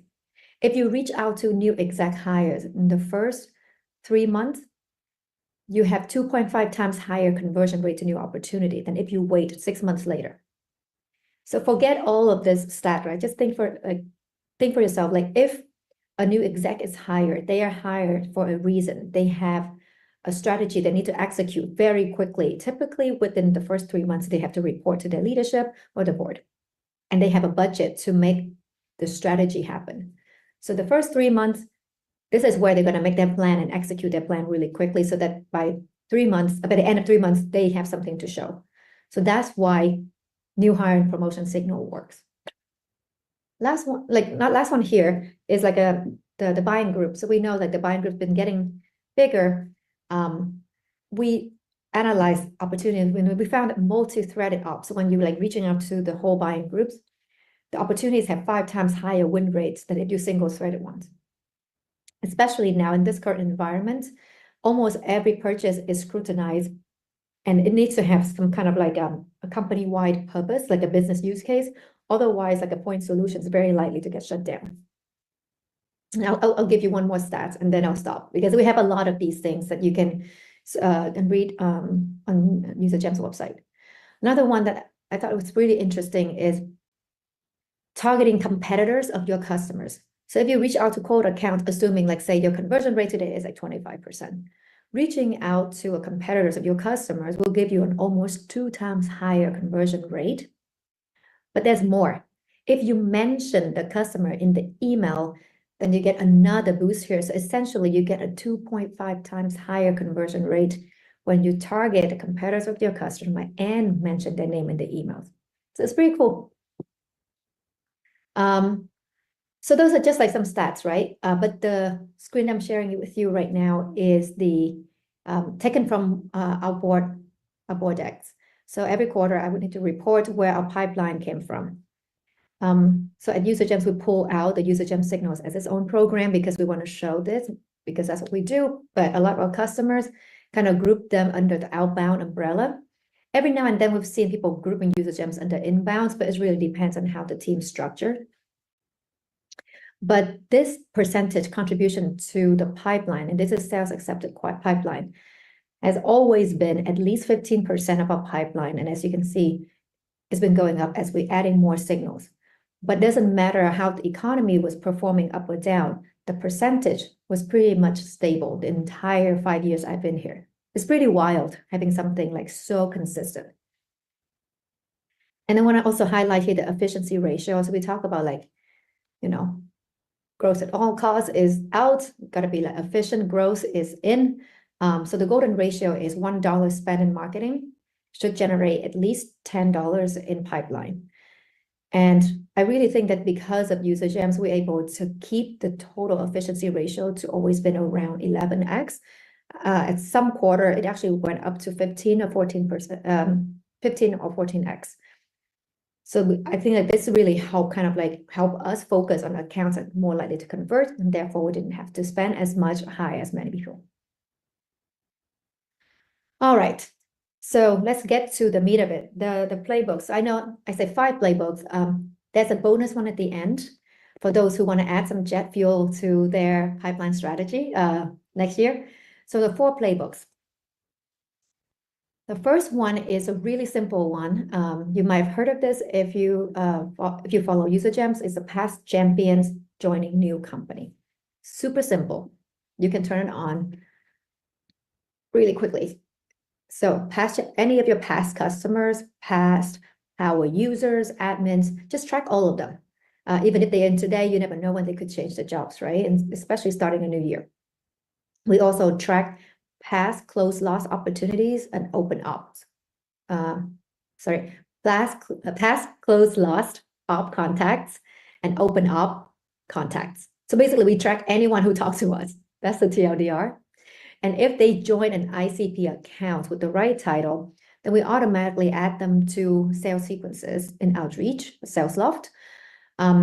We also do a lot of pay to advertising experiments. And this is part of our experiments buckets, where we add people to an ad audience and advertise to them to provide some air cover for the sales team or the SDR team. So sequence really simple. Just add them. I'll show you an example of the email in the next slide. But we've been running this for 4.5 years. UserGems is 5 years old. So we started this when we had very small number of customers. And we just let it run always on, and it just grows over time. And then the open rate and the response rate doesn't change. It's crazy. Like the lowest open rate we've seen for this play is like 65% and goes all the way to 90 something. This is not the exception. This is the norm, guys. The reply rates we've seen from 18-20% all the way to 28 to 30%. Again, it runs in the background. And we like running ads because I do believe that ads really help. So kind of like capturing mind share. So we add these contacts to audiences on ad platform and running something kind of very, very light, kind of like congrats, remember us kind of thing. We mostly optimize for impression because we want more people to see it, not so much about clicking through the ads. So I want to show some emails because I know this is a marketing summit and everyone here is is marketers, but something that I've been realizing is that our campaigns will run so much better and it will help us become much stronger marketers if we understand how the sales team, SDR team generates a pipeline. And not just from theoretical standpoint or strategic standpoint, actually like try to do their job for a couple weeks so you understand the difference. It's so nuanced. For marketers, we have tools to help us advertise programmatically, target them, nurture them. Everything's programmatic. At the account level, it's very easy. But for sales, everything is a prioritization because it's even with tools, it's still very manual. People still have to call and it's a one-to-one. So I don't know how else to describe it. If someone can describe this more succinctly, please let me know because I found that the most effective modern B2B marketers today are the ones that came from or had experienced a little bit of what it's like to be a sales development rep so that you can see how it works. And then that's how you can help your sales counterpart partner with you and execute their parts of the program so that you have both marketing and sales together to boost the conversion. So I'll get off a soapbox, but I want to give the context because I'm going to show you some of the email stuff that will really help your campaign perform better and help your sales, the sales team hit the quota much easier. So when people say that outbound's dead or email is dead, they show you examples like things like this. And these are like rampant, they're everywhere. So that's, I'm not blaming people to think that like email is dead. Congrats, John. This person is a past GM, changed the job. You just picked up, like the salesperson probably picked up the notification in LinkedIn and just sent something like this. Congrats on your role. Notice that you're blah, blah, blah. Open to a quick chat. It's terrible. We've seen a lot of those. Ignore. That's not outbound. And it's not signal-based. Signal-based is something like this. So for example, if this person is a past champion, I have a typo. It's actually Salesforce, not Salesloft. A past champion was at Salesforce and he's now at OpenAI, head of enterprise. So when you use signals, then your campaigns and also your SDR's outreach will be a lot better. I would say like, hey, they pick it up that this is a past champion. So say like your user gems experience at Salesforce. Like, hi, John, congrats on your role. We'll miss you at Salesforce, but we know you kick butts at OpenAI. That's contextual. And then you give a little bit like before you ask anything, like congrats, want to send you a gift, give you an extra boost, and that's it. No ask. This person is one of your best champions or your best leads. They just start a new job. Have some empathy. They probably still figuring things out. You don't have to ask for anything. And because you use some automation tools like Outreach or Salesloft, the second step is the second email 2 or 4 weeks later, and you can check in like how's the first 90 days going? Hope you like the gift. And then that's when you can start pitching. This play doesn't sound like rocket science. It really works. So I would say like don't overcomplicate it. Just be human.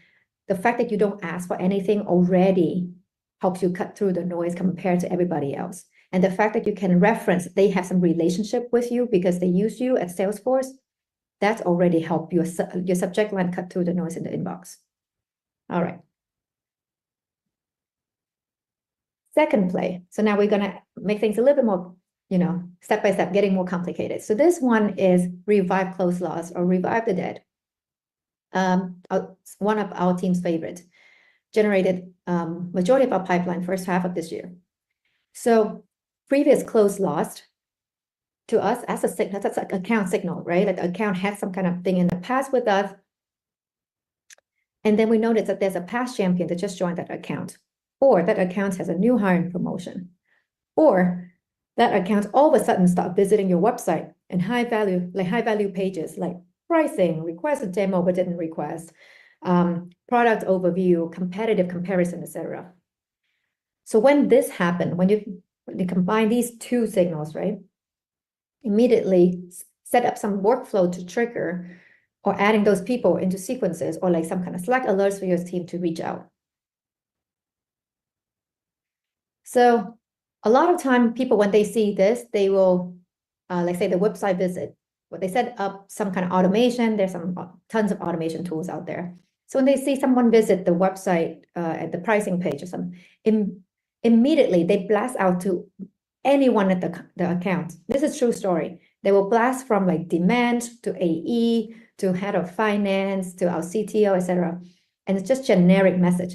Quick question, quick question, quick question. The same thing. A, this doesn't work. B, it will guarantee putting your email inbox into a spam, because now people like Google and Outlook are now detecting when emails are identical as a spam flag. That's not signal-based. That's lazy outbound. Signal-based is something like this. So the same example, Henry Cavill, VP of Demand Gen, right? So we saw that he visited our ZoomInfo competitive comparison page and also looked at our product page. We noticed that he was involved in our closed loss a few months ago. And then we also picked up that this company, SentinelOne, so one of our customers at Okta used to work at this company. So then we put all that together. It's like, hey, Henry, hope you've been well. We've had a ton of product releases since we last spoke, because we talked to him in January. And then we suddenly mentioned different information. We know that he was on ZoomInfo page, ZoomInfo competitive page. So UserGem versus ZoomInfo, and then UserGem's product page. So we kind of infer that he's evaluating, right? But we're not going to say that we know that you were on our site. We say something like, are you thinking about are you experiencing any iffy quality with like ZoomInfo? Do you not get enough ROI from intent, etc.? So we don't want to spook people, right? Not too creepy, but subtly mention that. And then PS, like, hey, one of your former coworkers is now at Okta, who's a customer of ours, want to reach out. So you kind of, not rocket science, but you kind of like pack all of the signals in. And that's how the outbound messaging becomes really contextual instead of just, hey, quick question, like generic stuff. All right, so because of time, I'm going to really accelerate. So next playbook is the ABM. In the session after this, Mason Cosby will break down the ABM into more details and like kind of how to get ABM started. But this one is just kind of like same concept. So you pick out ABM accounts with high intent or high intent accounts. Then you layer in the people signals like past champions, new highs, and then who else you should be reaching out to, but not. And then if any of these accounts are competitors to your customer, then add that in there into your emails. Package all that up, add it to a sequence for your team, sync all of the contacts and people signals into your CRM, and train your team to know where to go look. And if there's any customer referrals that used to work at this account, then also send a Slack notification to your team so that they can reach out easily and ask for a warm intro. So at UserGems, we run a lot of ABM. We target about 600 accounts every quarter. So for us, it's really important to know how to prioritize accounts, so we know who to go after and when. And because we sync all of our signals into our CRM, we have this report where you can stack rank accounts that has the most number of signals. Because ICP accounts, we already know they're a good fit. So we just need to know which one we should target now. So like, for example, like this one, we have like 6 previous champions, 8 new hires that we care about. Oh, and we have some referrals that we could tap. This one visited our website, et cetera, et cetera. So that's how we prioritize accounts and grab them for ABM. And our SEO also know how, like, who to look for, because they know that's how we pick accounts. And because we use people signal, so they know that we always gonna have people contact, like buyer contact in the CRM, and they can grab it from there. So again, kind of like repeating the same format instead of like just generic sales emails like, notice you went to Northwestern, go Wildcats. Heard the bar there is awesome. Completely irrelevant. Signal-based messaging is when you can pack things in with different signals, like Past Champion. One of their competitors is Gong, is who's our customers, and then someone at the team evaluated us in the past. So we kind of bring it in.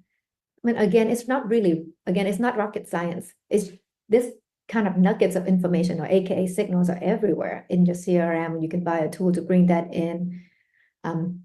It's just how to aggregate all of this in your sales outreach emails so that you can convert the account. So advertising is easy. We can advertise and personalize at the account level. But for ABM to work, your sales team need to be able to write something like this. And not just one email, it's a sequence, because usually people, if you stop before 7 steps, you lose out, I think, like 33% of opportunities or something. So make sure that the team thoroughly work the contacts and the accounts. All right. Next one is, this one is for churn prevention. So kind of like similar mindsets, right? But applying to customer accounts. So whenever that we have a close one, but the team hasn't talked to VP or C-level, then we immediately white space the customer accounts with VP plus titles and automatically add them to our HubSpot nurture. So we can send out email from myself or the CEO or head of sales, head of CS, to introduce ourselves as extra resource, just to start brokering that relationship. They don't need to reply, but at least hopefully the door is open, and we can always we can reach out to them if there's if we need to talk about something, like say if our champion's gone and we need to find a new champion, etc. Completely automated, super low lift. Another one is we set up new hires and promotion alerts at customer accounts as well. So when there's a new hire that's joining, this is one of the biggest churn risks, guys. We immediately set up the automation for the CEO to send an email, introduce himself, and then the head of CS also reach out as well, just so that we're not like a no-name vendor, right? Because that's the easiest way to get cut from budget. And then when a new IC is joining, we also put them into a nurture, kind of an educational nurture. It's like, hey, you're getting some user gems leads today. Here's what user gem is, and here's how you can convert these leads into pipeline, etc. Completely automated. Same thing with Past Champion joining customer, then welcome to alumni group. So very simple if then in HubSpot or Marketo. It took us about 2 hours between me and our head of CS. Just make sure that all the data is mapped correctly. The emails, don't overthink it. I think marketers tend to kind of think about like, oh, I want to make sure it's on brand and beautiful. Actually, the better, like the higher converting emails are the ones that are written like as if you're writing to your friend. Very casual, text only. Don't add any banner, anything like that. Just very simple. So it comes off authentic, right? You don't need to make it look like a promotional asset. So I know we're out of time, so I don't want to take too much time, but this is just kind of like, it sounds like a lot of plays. It's fun. It's actually, we right now running like 30 or 40 playbooks with different signals. You can start with crawl, walk, run. Don't get overwhelmed by the number of bullets. Just tackle one by one. And you're going to see that it's like a rinse and repeat. It's very, very simple. But I already bucket them into like different themes. So hopefully it's easier for you once you get this deck and just kind of like tackling one by one. All right, here's a bonus. So far, if you're not overwhelmed yet and you're like ready to go, you're all in on signals and you're ready to like accelerate growth in 2025. You need some jet fuel. Everything so far sounds basic. So let's take it up a notch. So as you can see, the moment you start doing more and more signals, even if I break it down to crawl, walk, run, at some point, it's going to get really overwhelming. For you as a managers and leaders to even oversee the entire outbound program, it's hard to optimize and measure when you have like 30 or 40 that's running. But your team, your individual reps that has to execute all these tasks, even if a lot of them are automated, they still have to make calls. They still have to do social selling, right? It's very overwhelming. our teams run our like Sarah from my team runs her SDR almost like a military. Like we're very, very strict and like we track everything, but things still fall through the cracks just because everyone needs to sleep. And it's really hard to switch contacts like 2,000 times a month amongst 2,000 different prospects. So we found that 85% of opportunities are missed because reps didn't reach out to accounts that have signals. It's just too many. It's hard to keep up. But you know what would be really good? Like who's really good at just ingesting a lot of information, synthesize it and prioritize it for you? AI. You can throw all this data at it. If you get the right tools, it can just sort, understand it, and prioritize for you and tell you every single day, every single week who to target and why. And that's what it's really good at, and it can do it in a matter of seconds. So we've been using AI within our team to help with this because 40 playbooks with signals is just too much. And also, we're not hiring a lot of SDR headcount, but just tight. So the way we do it is like, so there's a co-pilot and there's an autopilot. So human and AI. So in this case, the AI will tell our reps who to target, when and why. Like I said, just give them a lot of information, digest, synthesize. So it will just, I give it a list of all of our ICP accounts, and then it will scan for buying signals 24/7, then prioritize the accounts and buyers, create them if we don't have them into a CRM, and then suggest the messaging, kind of like what you saw earlier. So this is recommended for high priority and strategic accounts, like enterprise, or if you have a very small TAM, then every account matters and you don't want any kind of like technical glitch and that ruins the relationship. On the flip end, if you have like low priority accounts or you're testing new industry and geography and you don't have enough sales headcounts or to kind of like do this manually, or if you have a really large TAM, so you can, you know, like you don't have enough headcounts and the risk is a lot lower if there's some kind of like glitches with the automation. Then in this case, the AI can do all the things on the left, and then it can automatically add prospects into sequences, write the messages, and send it for you. And then it can suggest like a call script or LinkedIn message if you want to, for the reps to do, because cold call using AI is illegal. So how do you operationalize this? So like, how do you segment the outbound strategy, when to use what? So this is how we thinking about it here. So it's a 2x2. So the bottom is like the fit, like the ICP, and anything else that indicate that the company is a good fit for you. These are usually pretty static. Like say if someone's using Salesforce, part of their tech stack, they're probably not going to switch to Dynamic or HubSpot every other month. So that's a fit score, so low to high. And then the y-axis is signals. So this is dynamic and things can move up and down quickly. So low signal, high signal. So the top right is when the fit is high and the signal is really high. So the company has a perfect profile, and then they're doing a lot of hiring. They just raise a massive round, et cetera, and a lot of like new hires joining, or past joining. You get the picture. So that means in the top right, and for those accounts, all hands on deck. I put ABM, whichever programs you have it, but marketing needs to like put the ads in there, SDR reaching out, AEs working through the entire opportunity, multi-thread, etc., and then use AI as co-pilot. Your goal is to swarm the accounts. These are the hardest accounts you should be going after. Put all the resources there. Flip end. The fit is low, medium to low. Not a lot of signals going on.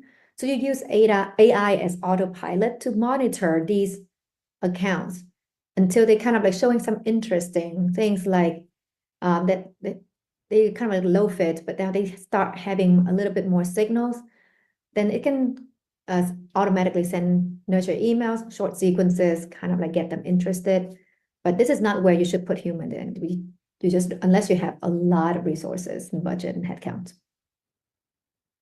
And the other two is, so medium fit, but a lot of signals. So for example, if your ICP is 100 employees and up, this company is like 80 or 50, but they just raised 150 million. They're hiring 80 people. So they're growing really, really rapidly.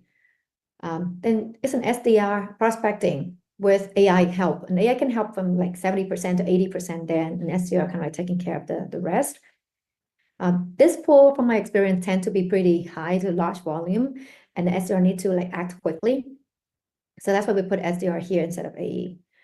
Because AEs, they have closing as well. So usually they can't act as quickly as SDRs. So we put high fit accounts, so they're great. They might not have a lot of signals yet. So this is a long nurture, long prospecting account.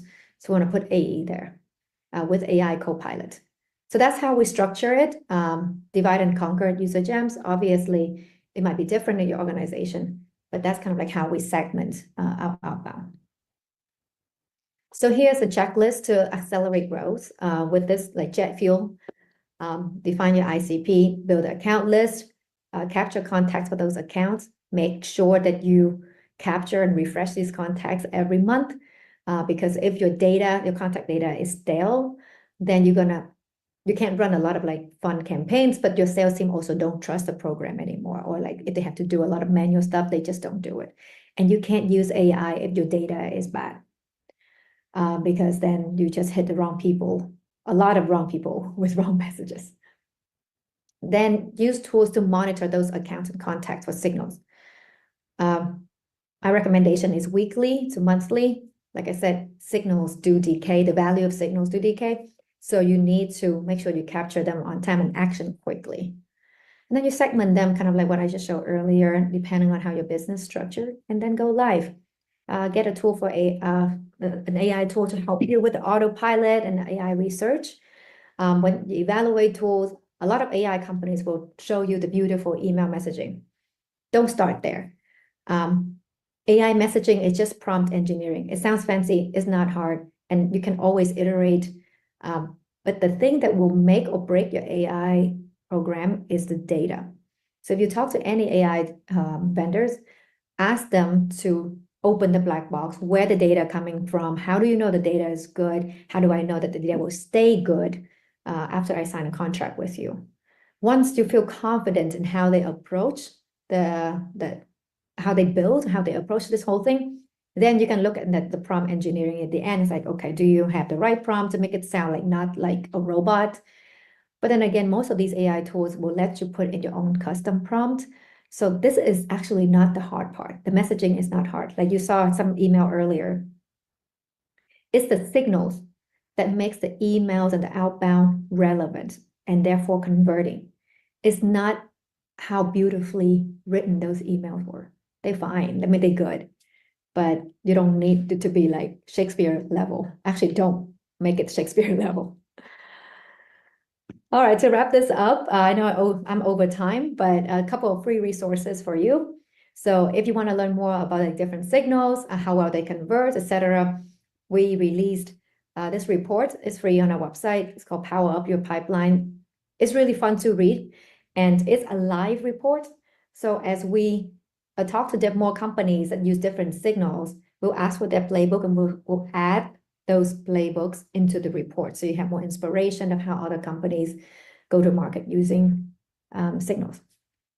The right-hand side is if you want to run a free data test. So UserGem offered this, that you can connect to your like Salesforce HubSpot, and then we'll let you know how much pipeline you're missing, like how many signals are you missing, how many contacts you're missing, how many accounts you should be going after right now with signals, but you're missing, et cetera, et cetera. It's completely free. And I think that'll make your, as you think about like planning for next year, you can forecast a little bit more of like how you go to market, how you build out your pipeline generation program. And if you want to talk more about this stuff, feel free to find me on LinkedIn. Thank you for staying with me and 8 minutes over. Thank you, Trinity. It was so good to have you in your session. Up next, I'm excited to introduce Mason Cosby. He's one of our favorite speakers. He is the founder at Scrappy ABM, where he helps businesses launch effective customer-centric ABM programs without the high price tag. Go ahead and add you in, Mason. We're excited to have you. Thanks, Jenny. I'm excited to dig into it. And my goal as we dive in is to go quick. So if you are ready, can we go ahead and bring up slides? And I'm going to just go through it. So hopefully you guys are awake. This will be your post-lunch wake up. So I'm excited. So that said, Jenny, am I good to go? All right, perfect. All right. Hey, everybody. I'm again Mason Cosby. We're going to talk about how you should stop scaling ABM and how you should start stacking signals. And if you were listening to Trinity session, this is kind of a maybe very intentional part two. So that's it. Let's go ahead and dig into it. You likely won't learn anything new today, which is always a great way to start. You likely actually have about 75% of what you need to launch your first successful ABM program. So I'm not going to share a secret sauce. There is no silver bullet. No one is coming to save you. It is entirely on you, and I'm going to help you figure out how to get there, but you got to do the hard work. So there's nothing that's going to be mind-blowing today. It's just going to be some really great structure. And it's step-by-step guidance. I should have already gone on to that. As we talk through specifically how, it's going to be focused on frameworks that will help you think about ABM a little bit differently. And this will then actually give you the opportunity to move into next week with a more clear structure that you can actually get buy-in around. So if you're ready, you can then join the 22% of marketers that have successfully launched repeatable ABM programs. Here's how.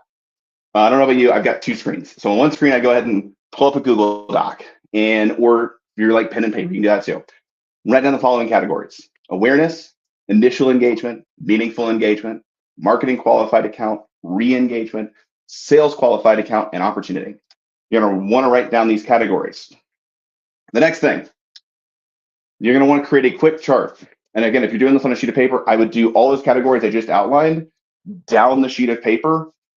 So all of these down the sheet of paper. Next to it, across the top, so kind of a XY axis, data, distribution, destination, and direction. The last thing, go ahead and message your teams. And if you've got questions, go ahead and drop those. Or you can just shoot me a message on LinkedIn and say, hey, I'm listening to this guy talk about ABM. I would love your questions. I love to answer questions. And the last thing is information about implementation is absolutely useless. So you've been here today. You've learned a ton. If you don't do anything with it, you wasted your day, and nobody wants you to do that. So go ahead and set a time block. You can actually plan how to build your ABM program. Or if it's not even this session, do something with the information today, starting next week. So what is ABM? I'm so glad you asked. ABM, as I define it, is a B2B revenue strategy that aligns marketing, sales, and customer success around a set of shared target accounts. There will be a definition here in just a moment. But that then begs the question, like, what is ABX? What is ABX? Because I've actually been in conversations with CROs and CMOs where they're arguing about the differences of ABM versus ABX and how their ABX strategy is totally divorced and separate from the ABM strategy. That makes absolutely no sense, which then gets even more confusing when we talk about the idea of ABS. Like, what is ABS? Account-based sales or account-based strategy?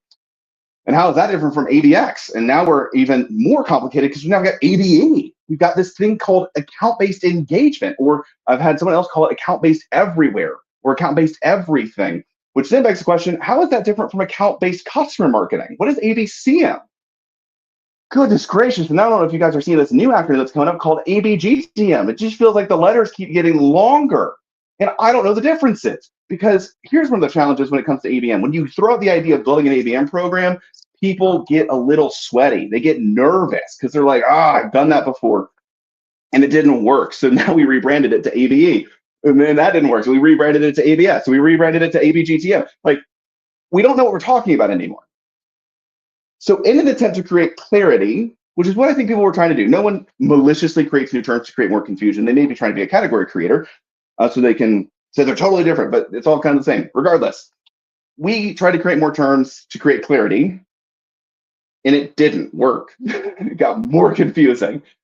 So now, again, I've literally been a part of arguments on ABM versus ABX in like the past 3 months with CROs and CMOs, when at the end of the day, when we think about what the goal is of an account-based marketing program or account-based experience program or account-based everything or all these things, we all just want the same things. And we first want to get best fit potential customers to know that we exist. That is step one. Step two is we want to get these same accounts to understand the problems that they are facing. Step two. Step three, we want these same accounts to understand that we can make their problems go away, that we can help them. Step four is we want them to buy from us so we can actually help their problems go away. Then step, what is this? 5? Yeah, step 5. We want them to stay with us forever. We never want them to leave. NRR is better than MRR.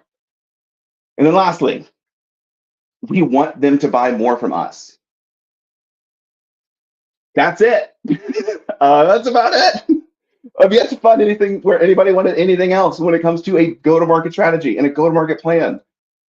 So when we look at this idea of ABM versus ABX versus ABE versus ABS versus ABCM versus ABGTM, they're all the same. And the reason I start here is as we talk about this idea of scaling ABM and how you should stop doing that, I don't want you to then say, well, we're going to go build our ABX strategy or ABE strategy. Like, no, we're going to stop doing all of it. And we're going to break down to the fundamentals because, again, at the core of what we are trying to accomplish, regardless of what you call it, I don't really care what you call it, has no impact on me personally. But if you're going to actually create terms and you're going to use these terms in your organization, you need to create clear definitions. If you want another example, before I dig into what this definition is, sales teams talk about leads and they say we want more leads, and they mean opportunities in the pipeline. In marketing goes and generates leads, and those leads are contacts in our database. Same word, different definitions, misaligned expectations, which is one of the greatest challenges of ABM. So again, if you're going to build an ABM program at all, or do anything around the concept of account-based, you need to align on the definition. And the one that I recommend is a B2B revenue strategy that aligns the revenue team, which is marketing, sales, and customer success, are in a set of shared target accounts. Man, that was a lot of information in a really quick time frame. By the way, hi, I'm Mason. I'm first a husband and a father and a Christian. And secondly, I happen to run a company called Scrappy ABM. In the past 3 years, I've sourced personally about $9 million in revenue. That's about a 17x ROI for a variety of boutique and bootstrap businesses. We are the only ABM service provider that delivers step-by-step programs for the quality of account-based marketing. So we do first programs. We get them launched, we make them successful, and we send our clients on their way. Because our goal is to equip clients to be successful without us long term.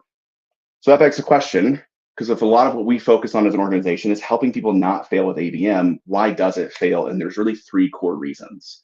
The first is a lack of sales and marketing alignment. I already gave the example of marketing is going to generate leads, sales wants more leads, they mean opportunities, and then as a result, marketing generates contacts, passes over qualified leads. Feels like this sucks. So marketing isn't speaking the language of sales. And I talk about this a lot. I did a whole other session on specifically marketing sales alignment. If you want more on that, shoot me a message on LinkedIn. I'm happy to send it your way. But like sales really wants qualified meetings. They want those meetings to turn into opportunities. They want those opportunities to close. That's really it. So marketing, if you're going to align with sales, you need to speak that language. So that's the first thing. Second thing, it's really hard to measure. Quick example on the idea around scoring models. So people talk about we need to build a scoring mechanism. We need account scoring capabilities. When you look at account scoring capabilities, what it typically is looking at is third-party intent data that comes from some separate source that is then married potentially, if you do a partner play, with second-party partner data that then is also married with first-party engagement data, but that engagement data needs to be weighted differently depending on the persona within the context of the buying committee. That's then also married with firmographic ICP fit right information, right fit ICP account information. So we've got firmographics, potentially, firmographics are like revenue, headcount, industries. We've got technographics, like they're working with HubSpot or Salesforce or Marketo. We also then marry that again with, are they engaging with us and are the right people engaging with us? Also, if we have a partner play, are they already buying from our partner? Because that shows even greater intent. And we've got our 1 + 1 = 17 story. Let's have better together. And then also they're in market for different signals. You try to cram all of that into a scoring model that says, yeah, these people are hot, really hard. And I've seen a lot of marketers spend a lot of time building their scoring models for a program they haven't launched. But the other challenge is they're like, well, let's launch the program. We can figure out reporting later. Well, when people ask, how's it going? If you don't know how to report on it, it's really hard to tell people how it's going and optimize the program. So ABM is hard to measure because we either spend a ton of time shifting everything or we don't account for the nuances and we just leave everything the same. So we have to figure out how to measure. I'll talk about that here in just a moment. Lastly, some of you are listening to this. The worst thing that can happen today, somebody hears about ABM, it's like, God, I feel super behind. We'll talk about that here in a moment because you're not. but I feel super behind and I got to go build an ABM program. So you're going to go to marketing manager Susie and say, hey, Susie, I know you're super slammed coordinating everything else that we also do, but I now also need you to build an ABM program. And then you're just going to throw it at Susie and say, Susie, this is a part of your job now. When what you just gave Susie is a death mission. She's going to kill her career or herself trying to accomplish this goal because she can't do it. She can't. ABM is organizational change, and you just gave a marketing manager the job to change an organization. So you've given her the responsibility and accountability without the authority to create organizational change. I have said this on every webinar that I've done for the past year, and it still happens. There's so much work to be done on this front. So don't just give ABM to somebody that already has a full-time day job and set them up for success. There needs to be dedicated ownership at the executive level that then helps foster the organizational change. And there's a group of tacticians, of course, that are doing the actual work of building the operations and the workflows and the different content assets, but it has to be led from the top. And if you're going to do ABM, you have to take things off of somebody's plate to add this on. Otherwise, it's not going to get done. Okay, so if you're sitting here, I have now talked like an entire PowerPoint in like 9 minutes, and you're like, I get it. We overcomplicated it. But I really want to build an ABM program, so I just have like one question. And again, I love answering questions. If you've got questions, go ahead and send them to me over LinkedIn. What's bothering you? And it's the what tool should I use question, because it's exhausting and it's infuriating because, goodness gracious, according to this chart, there were like over 16,000 tools. And what's worse is that this was from 2016. This was before the AI boom, where there's now 1,000 more tools. So if you're going to just get into, well, I got to get the right tooling in place to ensure that I have got the ability to actually execute this program, guess what? You'll spend 11 years just exploring these tools, not to factor all the new ones. If you did a tool a day, it takes 11 years. Insane. But don't get me wrong, you do need tools to scale. But about 94% of B2B marketers and B2B organizations were launching ABM programs in 2020, according to data done by Terminus. But when we look at recent data that was done in like 2023, only 22% of marketers have actually deemed their programs successful, which means that like roughly 78% of marketers aren't sure how to launch an ABM program successfully. So again, I fully agree. Like, you do need the tools to scale. You should think about inevitably how to scale your program. I just think we should stop thinking about it now, because we can't scale something that doesn't work. So how do we think about how to make a program work? So glad you asked. We just need to answer these questions. Like, how do we get best fit to customers to know that we exist? How do we get these same accounts to understand the problems that they're facing? How do we get these same accounts to help? How do we get them to understand that we can make their problems go away? How do we get them to buy from us to fix the problem? How do we get them to stay forever? How do we get them to buy more? And we're coming back full circle. Here's framework 1. Again, the things that I asked you to write down, awareness, that's just answers the question. How do we get best fit potential customers to know that we exist? But then directly ties into, how do we get them to understand the problem that they're facing? Nobody buys things unless they have a problem. So they need to have problem recognition before they look for a solution. Once they're looking for a solution, how do we help them understand why you're uniquely the right solution for them? And then from there, how do we actually get them to buy from us? And then once they're a customer, how do we get them to stay forever? So that's the first framework. It's called an account progression model. And I also want to give context. This line goes both ways because it's not linear. People don't typically buy in a linear fashion, but the goal is that we've got programs that guide accounts from one stage to the next. So that's the first thing. Second framework, what we refer to as our 4D framework. Every program, playbook, campaign, whatever you want to call it, all of those things typically have 4 components to them. First is data.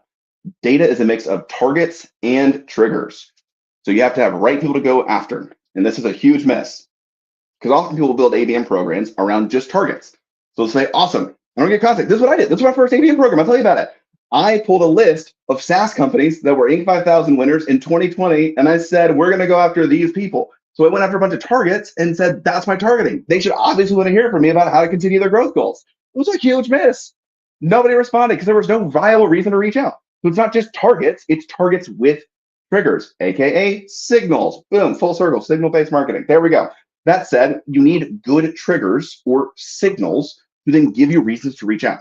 So when you marry targets with triggers or signals, you then create highly personalized, nuanced, specific messaging. You've got right people with a real reason to reach out that then creates a specific thing you want to say to them. That's data. From there, it's then distribution. How do we plan to get in front of these people? So it could be ad programs, could be events like this. This is distribution. Right now, I'm distributing information. It could be LinkedIn organic content, could be any number of things, could be outbound email. All of these things are just distribution channels. So the question is, where do you want to distribute information for your audience that will actually get them to engage? From there, it's then destination. Destination is just a question of where are we sending them to? And the goal of destination is to align with the trigger. The trigger gave you a reason to reach out that can inform you a little bit on where they are in their journey. Based on that, you want to align that to the right next step content. Lastly is direction, which is just how do we track it? If you understand who you're going after, why you're reaching out, what you're saying to them, how you're getting in front of them, what you're sending them to, and how you track it, you got a playbook and a program. If you want to take a quick screenshot, I summarized it down like this and gave myself an excuse to take some water. And all right, when you put those two frameworks together, you now have an account progression model, which should function as the strategy for your program that is then married with activation plays, that 4D framework. And again, you've got list-based triggers and signal-based triggers. I'll give you a quick rundown on the differences. At your list-based, at some point, people have to know that you exist, and there's no engagement. So there's no signal to activate off of. But if you have right fit people, and the goal is just to help them to know that you exist and help them understand that they might have a viable problem, that's a list-based trigger. Again, is that perfect? Of course not. Ideally, we're building programs off of signals because signals convert better than cold audiences. But at a certain point, you have to have people know that you exist. So the goal is then to take cold audiences and drive them into places where you can capture signals that you can then build programming and playbooks around. And that is where we get into signal-based marketing. When you put these two things together, you have step-by-step programs or playbooks that guide people through their journey to actually becoming your customer. I also want to be super clear, this is not linear. There are plenty of people that have come inbound to Scrappy ABM that have been following my LinkedIn content or listened to my podcast, and I have no signals there. And then suddenly they just book a call, and I went from awareness to opportunity, which is awesome, but not every customer does that. And the goal is to create meaningful content that guides them through their journey, helps them understand the problems that they're facing, and then as a result, frames you as a viable solution, and then qualifies them to actually buy your stuff right now. If you want a quick example, this is my actual marketing program. This is how we've generated now 1.7 million in 16 months with like less than 10 grand a month in spend, including my time. I spend 40 hours a month on sales, by the way. So how do we actually get to this? I'm so glad you asked. I'm going to break this down and walk you through step by step how you can right now build your own ABM program framework. Let's build. So the first question, what are you currently doing? There's a lot of stuff you could be doing. But as you look at your current marketing programs, ask, like, what are you currently doing? Some of you guys are just doing good vibes, you're doing spaghetti and prayers, been there. This structure will help turn those good vibes and spaghetti and prayers into something more intentional and strategic. That then begs the question, what are you measuring? For a lot of people, they're not measuring a lot of things. Like they're just doing stuff because that's the right things to do. And there's no measurement that is able to be captured on that can then trigger a new playbook. There's no signals that are being captured. So again, this is what most people today would be left with. This is it. That then begs the question, what could you be measuring? And when we think about what we could measure, again, the only things we can't really measure would be good vibes and prayers. What we can do, though, is put the rest of this into an intentional structure that is clear measurement for success that then guides accounts from one stage to the next. So how do we get there? So glad you asked. Here's a quick example. We've got organic LinkedIn. So I connect people, I create content. I do email. I have a website. I have a referral program. I do podcasting. I do events like this. So I got the opportunity to speak at this. This is an earned. I also do my own events. So I've got owned events and then do partnerships. So I do content swaps with our partners.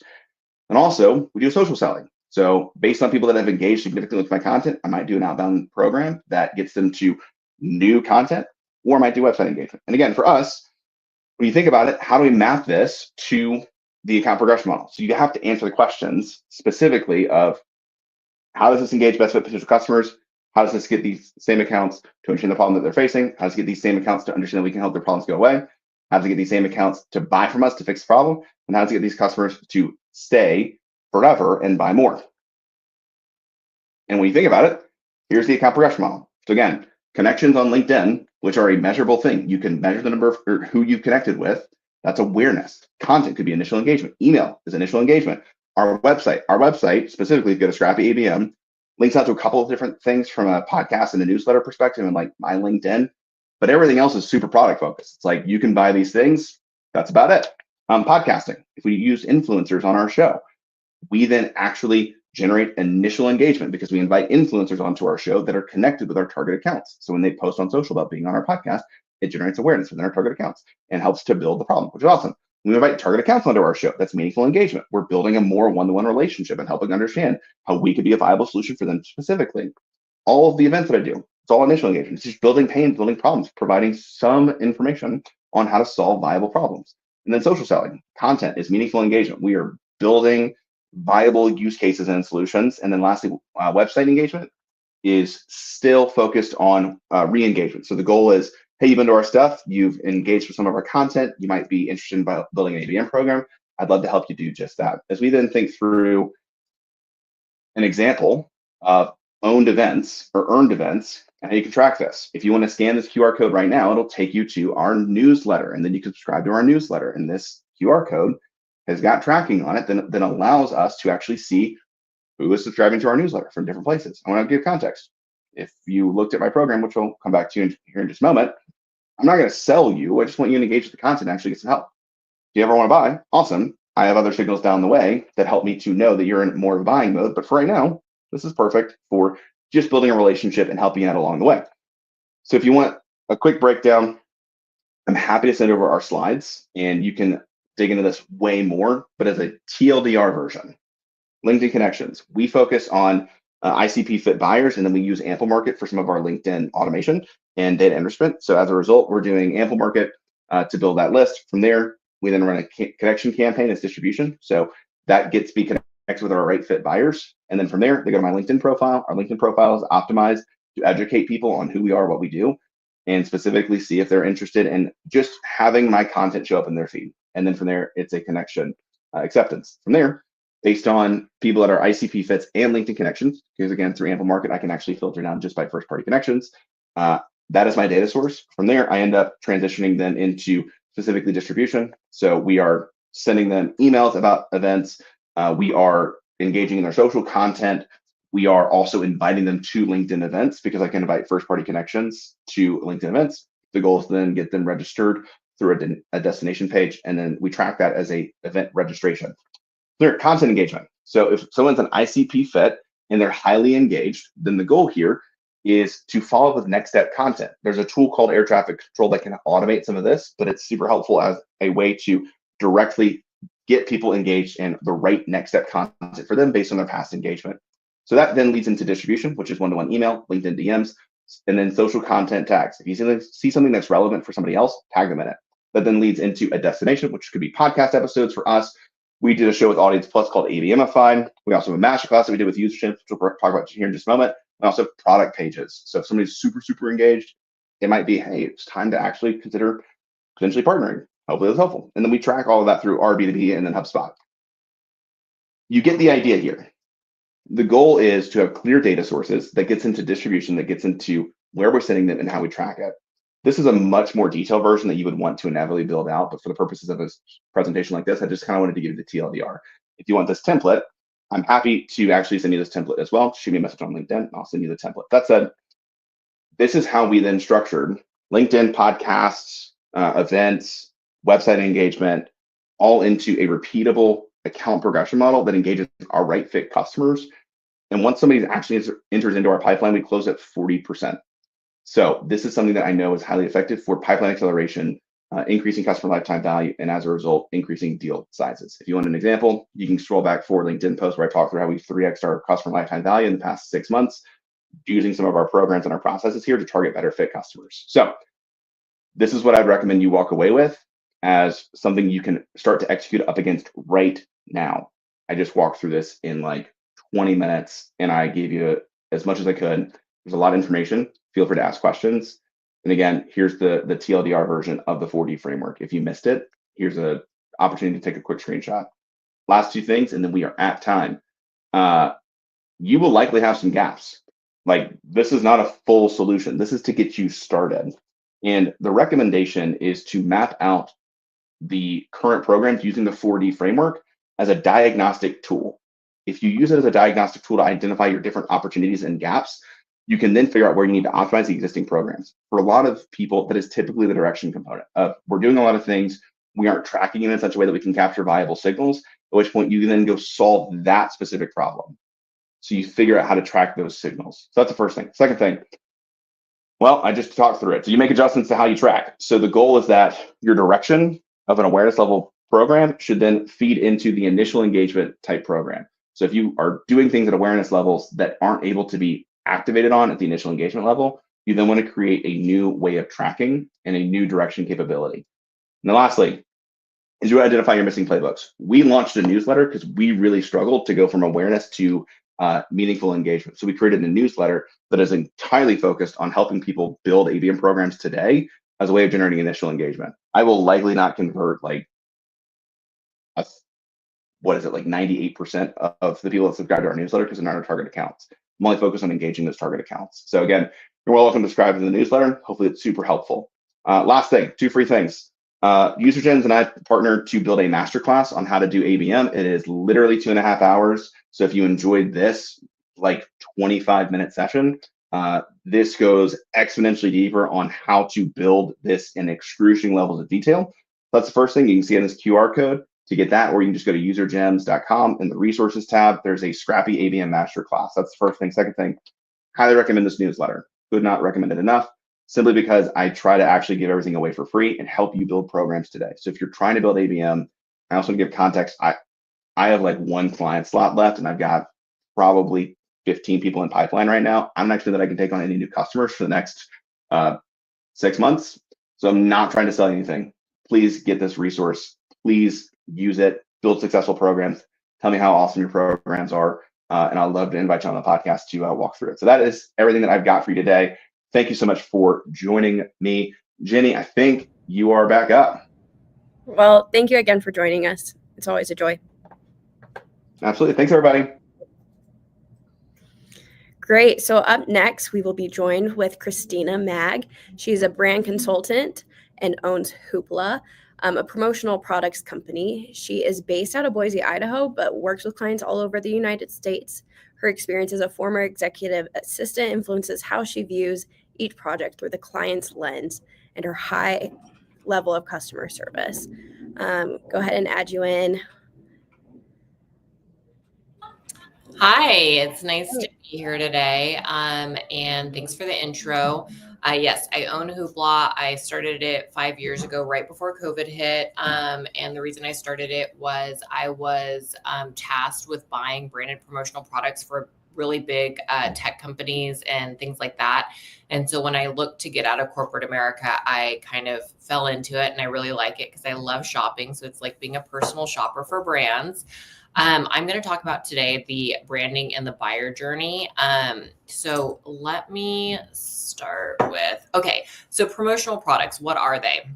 They're typically branded apparel and hard goods that you would use in marketing strategies or within internal company culture. And the 4 different topics that I'm going to focus on are brand recognition, event-driven marketing, current client engagement, and drip marketing. So when you talk brand recognition, it's when you see a logo, you know who it is. You have thoughts and feelings behind each logo that you're seeing. So the ones that I put up here are pretty easy to identify. It's LinkedIn, it's Apple, it's TikTok, it's Starbucks. And 89% of consumers can recall the brands on promotional products they've received in the last couple of years. So event-driven marketing, that's when you're talking conferences and trade shows and product launches or rebranding. And so a lot of times you'll go to a conference, let's say, and everyone has their booth setups and their tablecloths and all that. And a lot of times you're going to see the same items on everyone's table, a chapstick, a pen, maybe a bag, a notebook, something like that. So it's really, it's worth the effort to take the extra step to think about who is attending this conference, what is going to align with what they're going to actually want and use. And you can have that same budget or spend for your giveaways, but putting that intentional thought behind it is going to really help your engagement, and then your brand perception, because you're putting that extra thought in there. So back to the quality of the items. So, that's a reflection of your brand. So you definitely want to put in the extra, time to think about what's going to make sense for the event or the launch or the rebranding. The next slide, I'm going to show like a launch. So, Barbie, I went and saw it 3 times in the theaters last year or this year. And so this is like a cohesive launch package for that movie. You have your old school for all the elder millennials that are watching. You have the old school kind of little jewelry box branded by Barbie. And then you have a notebook, a pen, water bottles, and all that stuff. And that's just a great way to launch new products with like a cohesive collection of items. For current client engagement, the things that I like to focus on, or a lot of my clients focus on, are deal closure gifts. If you've been working closely with the team and you're finally getting the deal closed, sending them a gift, thank you or year-end gifts. It's holidays right now, and that's the busiest time of the year for my company, because people that may not be sending branded items during the first 3 quarters, the last quarter is when they're going to spend their money to recognize their current clients and say thank you. Referral gifts, that's great, incentivizing people to give you leads. And then follow-up or a re-engagement touch point is also a really good way to re-engage maybe a client that's dropped off your sales cycle. 90% of recipients remember the gifts that they receive. So it's just a really great touch point to let people know you're thinking about them or you appreciate working with them throughout the year. This is an example from Amex. They sent this out to their certain tiers of their Amex cards, and you see a water bottle, a custom box, a notebook, and a pen. So that's an example of that. Drip marketing. So when you think drip marketing, you're thinking, emails, like an email sequence that's going out. If the end user or the recipient does this, then they get this email and that kind of stuff.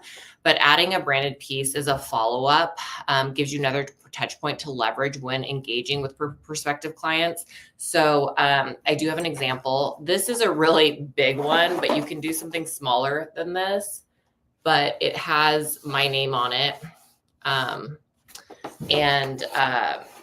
Inside you can have a custom message.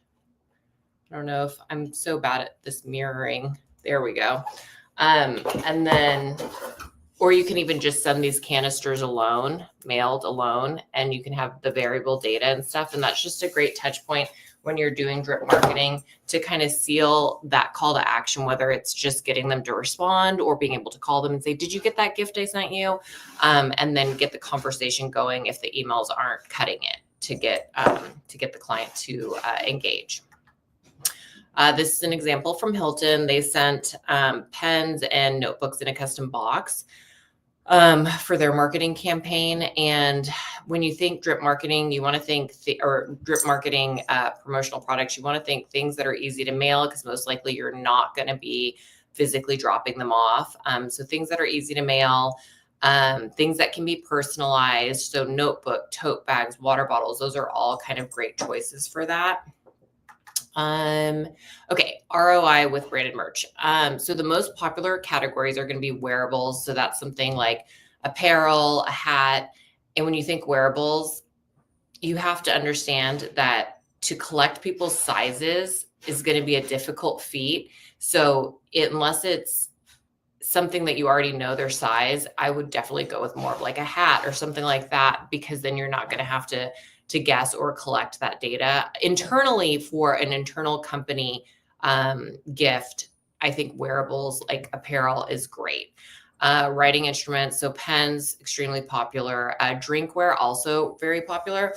So the thing about drinkware is you want to think how you use drinkware. We have a drinkware cemetery at our house. And it's kind of the drinkware that either we've gotten for free that we don't love, or it's drinkware that once we get a new favorite piece, it kind of goes in this drawer.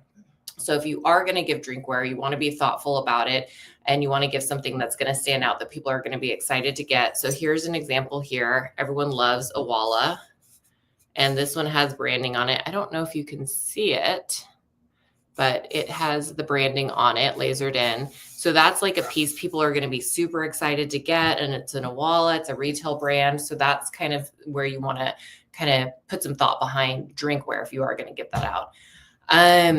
So when we go back to how the ROI is measured, it's by the brand recognition, which we talked about earlier, brand perception. So you want to make sure you're thoughtful about what you're giving out, and the quality and usability of the items that are received. This is a really cool company that does custom apparel, and they can even create, an on-site experience or an online experience where people build out their apparel pieces, everything from the zipper pulls to the interior lining to the panels. And so Google did this activation for their employees. I think it was probably 2 years ago. And that's just a really great way to hit a couple things on that ROI, which is the personalization part of it, the usability, and the quality to reflect on your brand. Top tips for the merch that works. So sustainability has just increased over the years. And so a little less than half of recipients or consumers have a more favorable opinion if someone is including sustainability in their promotional products. Digital integration. So over 50% of marketers are using QR codes on promotional products to drive engagement. You're going to always want to think, what's the end goal with this? Why am I giving this out? Is there a call to action? If you're at a conference or a trade show, do you want them to sign up for an email list? Do you want to collect their email address, their contact information? Do you want them to go to a landing page that you can measure and kind of have something on the back end, whether it's HubSpot or something measuring who's actually scanning this QR code and interacting with that landing page? QR codes, there's so many things you can put them on. Here's an example of this koozie. It's magnetic, so it's kind of makes it extra special than just your basic koozie, but it supports QR codes. So that's kind of a fun way to incorporate a QR code. I talked about it earlier, personalization. 82% of people are saying they're more likely to do a business with a brand that's giving them a product, not only with that company's brand on it, but with some personalization to it. So there's lots of ways you can personalize items, from laser engraving someone's name on something, or if it's an apparel piece, having their name somewhere on it. So that's a really great touch point if you are giving something to just individuals and their names.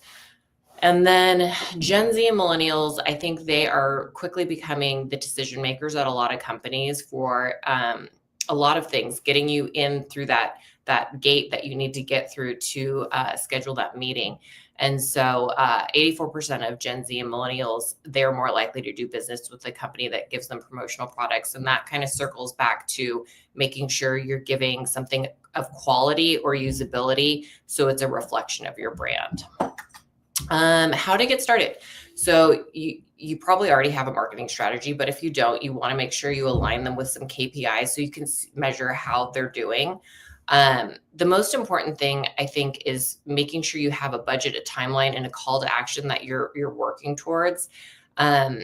The people in my business, we're called distributors. So you want to find a reputable distributor to work with, and that they should be able to project manage the branded merchandise portion of your strategy, as well as come up with that custom ideation that's going to work for you. So you're not just going to 4imprint or Vistaprint and kind of, doing random searches. And also those kind of sites are more self-service. So you're not going to know the quality of the items you're going to get. If you get the items and the quality is not there, you don't have anyone to kind of go back and talk to. So I say, leave it up to the professionals. I'm in those resources all day long, and I know which suppliers have the best quality. I can get spec samples for you. So it's really important to find a reputable distributor that you like to work with, that will help you and just make it easy so that you're, saying yes or no. You're just giving feedback. You're not wading through Google searches all day trying to figure out what's the best t-shirt to get, what's the best hat to get, what's the water bottle to get, and all that kind of stuff. So Yeah, so I can open it up to Q&A. You can find me on LinkedIn under Hoopla Boise or my name, Christina Mogg, or you can follow us on Insta, or you can just go to our website and all our contact information is there as well. Great. Thank you for all the great information. I do have a few questions that have come in. The first one is, if you have a smaller budget, how do you decide when to send a gift and which customers to send it to? Is it better to go with a more well-known popular brand or something with more functionality? I don't think it matters. It really depends on the demographic of the recipient and what you're trying to convey. If it's just like a thank you for doing business with us type of gift, I think you can come up with great ideas that aren't brand names. Now, if you're trying to kind of get into a meeting with, like, let's say a CEO, yeah, you're going to probably want to go with a retail brand. And I think if you have a smaller budget, that's why it's so important to work with a distributor, because you give them the budget, you give them the timeline, you give them the quantity. And if you have information on the demographic of the recipients, they will come to you with custom ideas that are going to fit all of your check boxes. And you're just going to be shopping from there with, let's do this one, let's do that one. Like you need a professional to help you. So there's millions of things to choose from, basically. And so I think having a trusted partner in finding the items is super important. Yeah, I know you mentioned too, like, it's really good to identify who your demographic is, and that kind of helps identify what gifts, and you kind of touch on, like, it's helpful if you hire a distributor. Does the same thing apply when trying to identify, like, what truly are the best gifts to give to different demographics? Yeah, I mean, when you say hire a distributor, so basically, which is what I am, we don't, most of us don't charge for the service. It's built into when you buy the product. So there's no additional fee to use a professional. So I just want to point that out, that, you're just actually, I think you learn when you own a business to not try to do everything yourself. And I think that's super important, because you can't be the expert at everything. So that little piece, find a distributor. They're not going to charge you extra for them to come up with ideas. As for the demographic, I mean, like, if it's, 90% men and they're in their 50s and 60s, they're not going to like the same thing as a 50% men and women mix that are, Gen Z. Like, that's what I mean by know your demographic. If you're going to a medical conference versus going to like a teacher's conference, that's, medical sales. They're probably always on the go. Oh, let's do portable chargers or something for the car, because they're always going to meetings, in pharmaceutical sales. Now, if you're doing a teacher's conference, they're going to be wanting notebooks or maybe some wellness things, like, that's what I mean by understanding your demographic. Yeah, I think that's a great clarification. Another question that came up was, when you're talking about drip marketing, I know I myself have received messages before that are like, if you do this demo, I'll give you a gift. Is it better to have this kind of like exchange, or is it sometimes better to just like send a gift if it's someone that you're trying to sell to? It depends. I know I always say this. It depends on what you want the end result to be. And I think if you're just trying to get a meeting, I think a really effective way to get a meeting with someone is to say, hey, if you can schedule a Zoom meeting with me, and we do the Zoom meeting, I will order food for the people attending the Zoom meeting, making it just super simple. They're in their office. They just have to go on Grubhub or whatever, put their order in, and then they sit in and listen to your meeting for an hour during lunchtime. I think that's really effective. Now, if you're trying to do more than that, and start a conversation, I think showing that you've done a little research behind the scenes on their brand or their company or their demographic or their focus, and picking a product that is personalized to them shows the thought behind, how much thought you put behind wanting to get in front of them and work with them. I don't know if that cleared No, that. I think that's helpful. Kind of to jump off of that. So in your experience, what triggers or touch points work best when trying to close a deal? And is it overwhelming for the prospect when they receive more than one gift? I think it's almost like, I know this is probably not PC to give this as an analogy, almost like dating. You don't really want to love bomb someone because then they're going to be creeped out most likely. So I think it's a strategic amount of reaching out and explaining what you do, and then having some touch points and not having them be one after another, but kind of spaced out, that makes sense to align with how you've been communicating with them. So it takes a little bit of, I think, emotional intelligence to understand how to implement it best. Yeah, no, I think that makes sense. Kind of like another question, just more general. So what's kind of like a piece of advice you have for companies who are kind of looking to get started with doing more promotional gifts? Like what is the best way and what should people consider when starting? Definitely budget is, like I said earlier, budget, who your target audience is, if there's a call to action. But really what you need to get started is you're going to need, if you don't have a brand guideline, that's totally fine. But most people have an identified brand color. So you're going to want to convey to your distributor what your brand color. PMS is the best way to convey it. But if you don't know what that is, you can give someone like me your hex code and we can convert it for you and keep it on file, because what that's going to do is every single time you brand something, you're going to have a cohesive story on the color that's being used, because that doesn't look good. If one day if your color's red, let's say, and one item you have has this one shade of red, and then another one has a different shade of red, it shows a lack of detail, and I don't think that looks good. And then the other thing you're really going to need too, and a lot of people don't know what this is when they're first starting out, is something called a vector logo. And so that's typically only opened in Illustrator, and layman's term is when you send a JPEG, a PNG, even if it's high resolution, when you make it bigger, it's going to become little squares to make the image. So when you're working with promotional products, you're going to want to do a vector logo, and that means you can manipulate it in Illustrator and make it as big as you want, and it's always going to stay smooth and like high quality. And then that also gives my team the ability to change the colors of the logo or do anything that we need in manipulating it for whatever product we're putting it on. Yeah. No, I love that. I really appreciate all your advice. I think you have a lot of great insights when it comes to this. And just a reminder, if you guys have follow-up questions or are interested in incorporating this into your own companies, that you can reach out to Christina on LinkedIn and ask her some questions. Yeah. Well, great. Thank you again for joining us today. Thank you.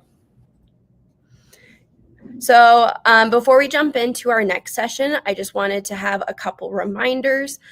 So all of our pre-recorded blocks are now available at signalbasedmarketing.summit.com. We have so many great sessions. We have a handful of speakers who are kind of diving into how to analyze these different signals and leverage AI. That way you can still use them, but not have to spend as much time. Make sure to check it out. It's definitely worth your time. Another quick reminder, this session, all of the content today will be available on demand for all of our registrants. So if you don't have time today to watch it all, we totally understand. It's over 15 hours of content. Be sure to check it out in the weeks to come. So up next, we will be joined by Allison Snow. She is a CMO at StreamPoint Solutions, which is a leading event management platform. She spent over 20 years building expertise across go-to-market functions and operating as a VP level practitioner in sales enablement, product marketing, revenue marketing, content marketing, customer marketing, and just so many different things. She's truly an expert in her field, and we're excited to have her join us today. Hey, Allison. Let's go ahead and get you unmuted so we can hear you.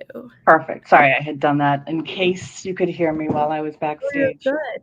So, and we'll get your slides added as well, and we'll go ahead and turn the time over to you. Excellent. So I know we're a little early. I imagine if anybody's grabbing some water, now's the time. By all means, I think that these slides will be accessible to you, but if not, just contact me, allison.snow@streampoint.com. The presentation that I thought would be helpful today, and that I wanted to give some thought to anyway, and maybe other folks are thinking about it, is the future of the technology we need to activate both intent and other signals. So I want to explore a little bit about what is intent versus a signal. Why are we here in the first place? Go a little bit backwards, but quickly come back to current reality, but really explore the sort of evolution of tech and why we're here and what it really looks like in the future. So I've titled this From MQL Machine to Engagement Architect.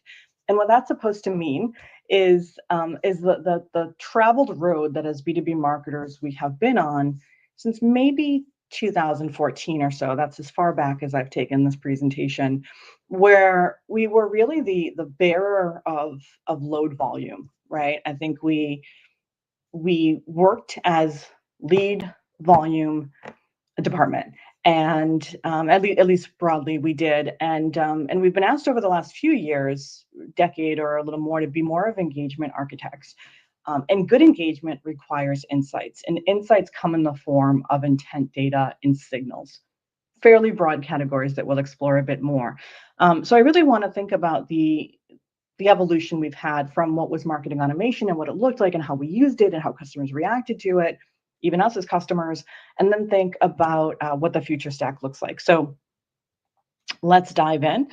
Not all of my slides are a wall of text, but this one is. This is just my background. When I was a Forrester analyst in 2016, I started to cover predictive marketing analytics. At the time, this looked like 6sense, which has evolved a little bit to, of course, CDP and other things, ABM. It looked like Minigo, firms that may or may not still be on your radar, and other firms whose value proposition was this: hey, you guys as B2B marketers have made lead scores primarily from two pieces of information, demographic and behavioral. We're essentially going to give you more data to add to those lead scores. That was the earliest use case of what we now call intent and signals. And what happened? What happened there was, in my opinion, and the hypothesis I'll submit to you today, that we weren't necessarily ready for it. That on many occasions, what I saw was a marketing team evaluating this tech, a sales team that was fairly resistant to it, and then a marketing team that also said, hey, we've got existing campaigns. These things are built. They're workflows in marketing automation. Perhaps they work. When we uncover a lead from an intent system like a 6sense, then we're going to put them in those campaigns. And the disconnect became, if someone shows intent, if there's a piece of intent data, how can we really use it so that it supports an outcome that we want, likely a conversion or a buy or an upsell? So it's not so much that having the data was awesome, although early days, having the data was awesome. Great, this person appears to be in market. They're surging in terms of lead score. Isn't that amazing? Let's put them in a campaign. That was largely the solution at that time. But now we know, and we're a little smarter, and we've been asked to architect engagement. And we're thinking about how do we apply and activate insights in a way that they matter for the prospect and that they move folks forward because they add to personalization. And so the question here, the hypothesis is, do we have the engagement strategy now, or can we have it with the tech stack that we have? So we'll proceed. This is if there were folks here might argue with me about whether these years are exactly right, and I submit to you that maybe they are not. But around 2014, I would say we were in an era of lead scoring and marketing automation. So lead score, again, had two primary ingredients: demographic data, how big is your company? Does that make sense for my company? Where you were geographically, what industry you might be in, etc. Some information about demographics. And then, of course, behavioral. Have you been on my site? Have you been to our webinars? Have you indicated in any way by subscribing to my blog or anything like that? Have you shown an interest? And at that time, of course, how many points do I assign to that interest? And then I think we moved toward 2018. Again, this might look more like 2020 or even 2016, but somewhere in those few years, we adopted a term like predictive analytics, which evolved very swiftly somewhere between 2016 and 2017 to ABM. And two key things happened to classic lead scoring. Number one, what used to be activity on our own sites. So in classic lead scoring, we would say, if you download a white paper, we give you 5 points. And boy, we hope we get to 100 so that we can pass you over to sales. What happened now with the tools like predictive analytics tools was they were able to say, hey, not only are you able to identify now what sort of topics a prospect has been exploring on your own website and properties that you own, but also on Forbes.com, or name your external site that publishes about things like cloud computing, about things like HR software, about things like CRMs and marketing automation systems. And we'll be able to pull identities, at least account-based identities at that time, and help you understand which accounts are surging. And your lead score will be powered by that. Other things could be powered by it too, but in 2018, marketers heard, great, that is going to strengthen our intent argument. It's going to strengthen our behavioral data piece of lead scoring. And isn't that wonderful? And then, of course, account-based marketing took over the headlines for a period of time here. Even now, that continues to be the case because it is the way that we should go to market and sell in many ways. And the account score emerged. And the account score acted very much like a lead score, only it was to say there is an account surging. Not only is one person from this IP address active on topics like cloud computing, but we've got a number of them. So this whole account is surging. This is great news for you. And at that time, just to turn it back to tech, everything lived in the CRM. So if you're in marketing at that time, not that it's decades ago, but you might hear, I really need things to live in the CRM from your peers in sales. That's where I go. For deals, right, as a salesperson, I might go and read a 10K. I go and follow those individuals on LinkedIn. I will do everything to personalize that relationship once they're in a deal. But again, going back a few years, we weren't really living like that. We were mostly, until before a deal cycle, we weren't necessarily getting that intimate with accounts because it was a ton of manual work. And you did it when it counted, which was generally an opportunity phase. This signals and insights intent stack is purposely left blank for slide 3, because I want to take a step back and talk about 2 reasons for the change. Essentially, one reason for the change is that there's limitations in those classic stacks, what we think of as marketing automation. No offense to the folks who make them, no offense to the Adobes of the world, the Marketos of the world who kind of got us started there. But they do have siloed data. So there's data in there. And if you want to integrate, you do the work of integrations, right? If you want to share that data. And that has complications. Complications we've all faced and perhaps successfully. There's a lack of personalization. There's a few things happening here. One, there's our faith in the data to personalize. I know as a marketer that when I have built outbound communications or nurtures and workflows that are based on a trigger, whatever the case, I'm asking myself, do I trust this data? Is this data that I'm willing to personalize around? Or is it data that's aged and we don't know? Does it possibly make us look foolish? This is the classic, do you have a first name in the database? But bigger, right? Because we started to use more fields and personalize more massively. So we're worried about that from a real-time point of view. But it's also difficult to combine signals, right? That's just a limitation of our traditional tech stack because they live in different spots. And finally, there's inefficiencies in the workflow.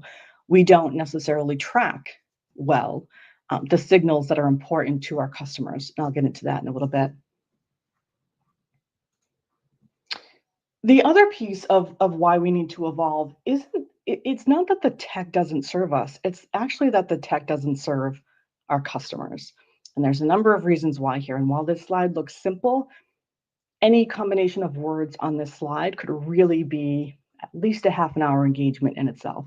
The modern marketing mandate is really customer driven. It's not tech driven. It's not driven by the fact that AI now exists and it will come to you in a CRM. It's just driven by 3 core things: at the highest levels.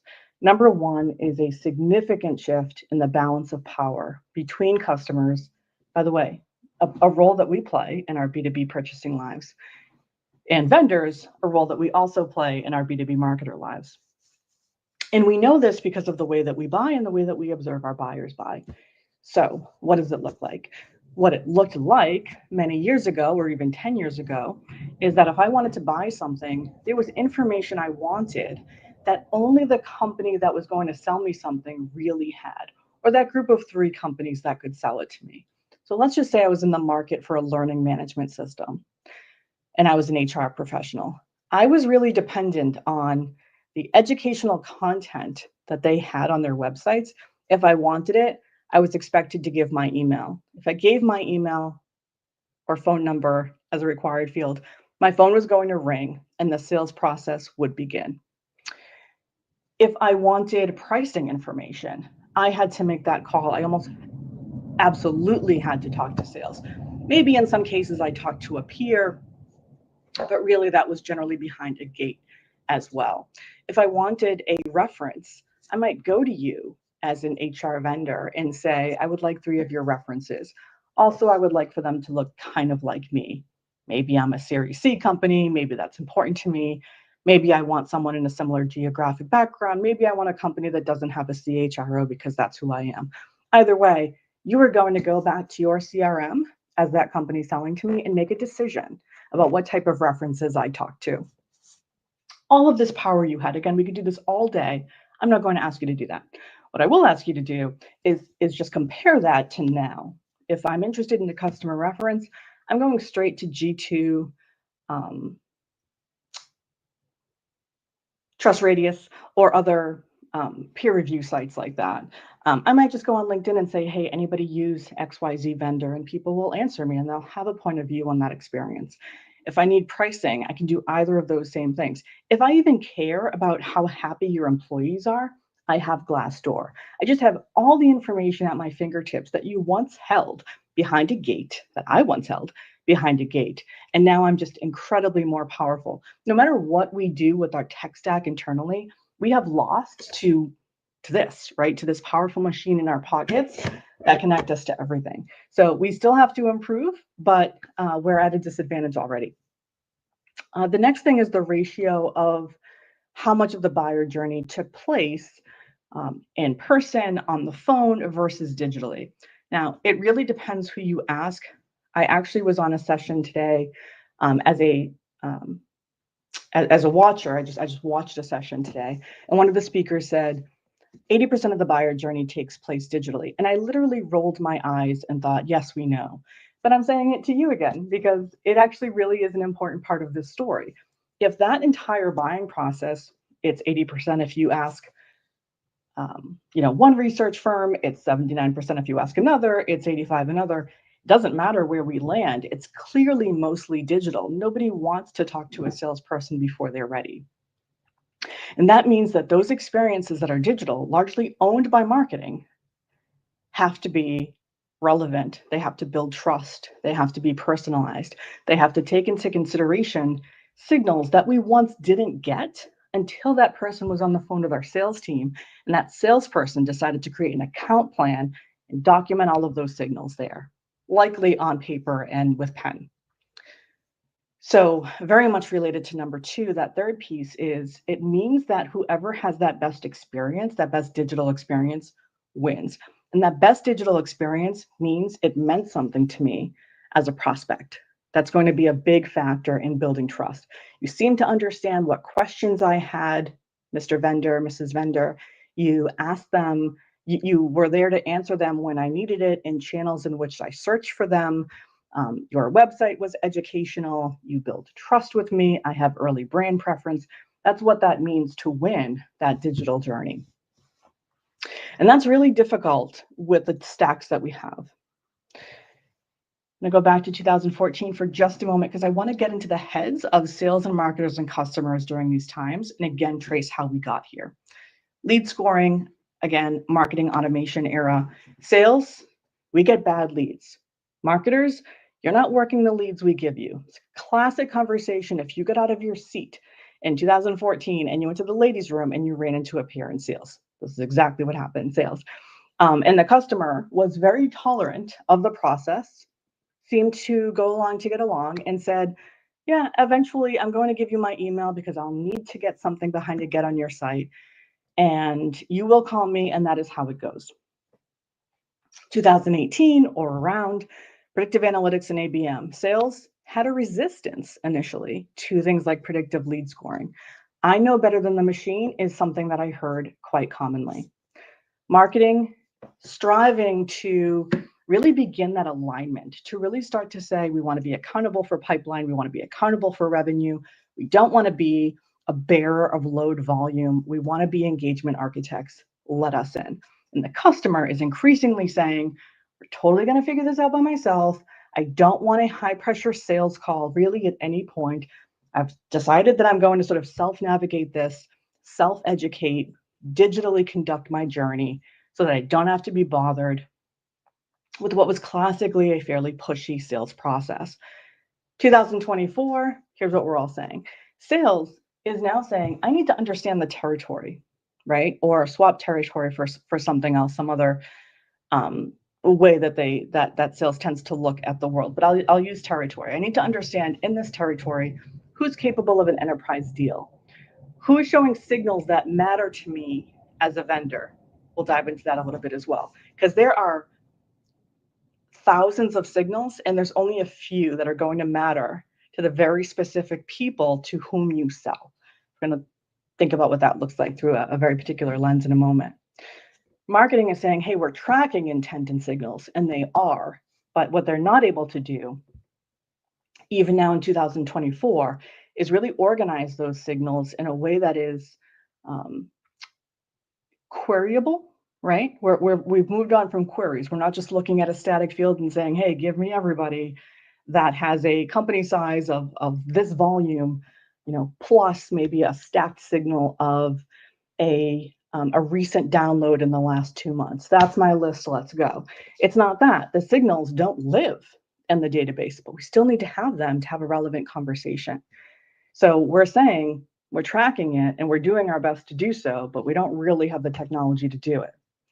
And customers are saying, just like I just said, again, 80%, 85%, who cares? The idea is, I don't want to speak to you. I don't want to speak to you until I have a brand preference, essentially. I don't want to speak to you unless you're so relevant for me that I literally can't turn you out.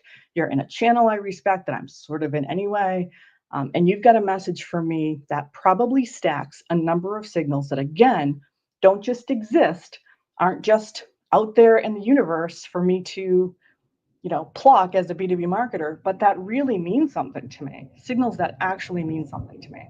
So let's explore that a bit more. Here what we have is the questions that a modern marketing stack, which I'm patent pending, I'm just kidding, but really I made it up, the term insights and intent stack. This is really what we're looking to get at. Again, because we used to be a load bearer of leads. We're not anymore as B2B marketers or as revenue teams, as go-to-market teams, right? Even as that evolves. What we are is a source of truth and a source of experience design. So what that looks like is, what is our source of truth? It was the CRM. Is that where we're holding insights, even insights that expire? Is that where we're capturing signals? Do they live in fields? We know that they don't. Do they need to integrate with something? Is there some other source that has these insights of intent and signals that we can integrate? Is there any such source? The answer is it depends on the signal, of course. What do we need, right? Like, what is important to our prospects so that we can influence them as we've always done? That is classic and consistent since 2014, 2004, years before. How do we influence and persuade people to do what we want them to do? Hopefully, things that we think are good for them as well, things that they need to buy, to convert, to advocate, to use the product, right? Which is very important as we think about retention so much in 2024. How do we getting people to upsell, right? So all of the things that we have always needed people to do, they're asking for a far more personalized experience to do those things. And again, I want to just lean into this idea that we all are. This is how we buy. So what is an intent versus signal? I think it's worth it to cover this piece. An intent is really an indicator of buying interest in your product or service. So if you intend to buy something, you are likely doing something like the following. You are likely downloading content, you are likely reading a topical article, attending a webinar, going to an event and picking certain sessions that are resonating with you and indicative of the kind of interests you have, visiting a vendor booth at a conference, subscribing to the company blog. Obviously, a high source of intent always was going to the pricing page versus going to the About Us page, which could be anything, or of course the careers page, which means you are not a prospect at all. So this list really should be, we could do a half an hour on it, we won't, but the list of intent is very long. These are some popular ones. And I want to juxtapose that for a moment with signals. These are events, largely, not necessarily events, but things that happen, things that occur, things that have been named that impact prospects in ways that favor your product or service, right? These are positive signals. We're not looking at negative signals here, but positive signals for you. So for instance, in a list of positive signals, why would I have layoffs? It doesn't sound very positive.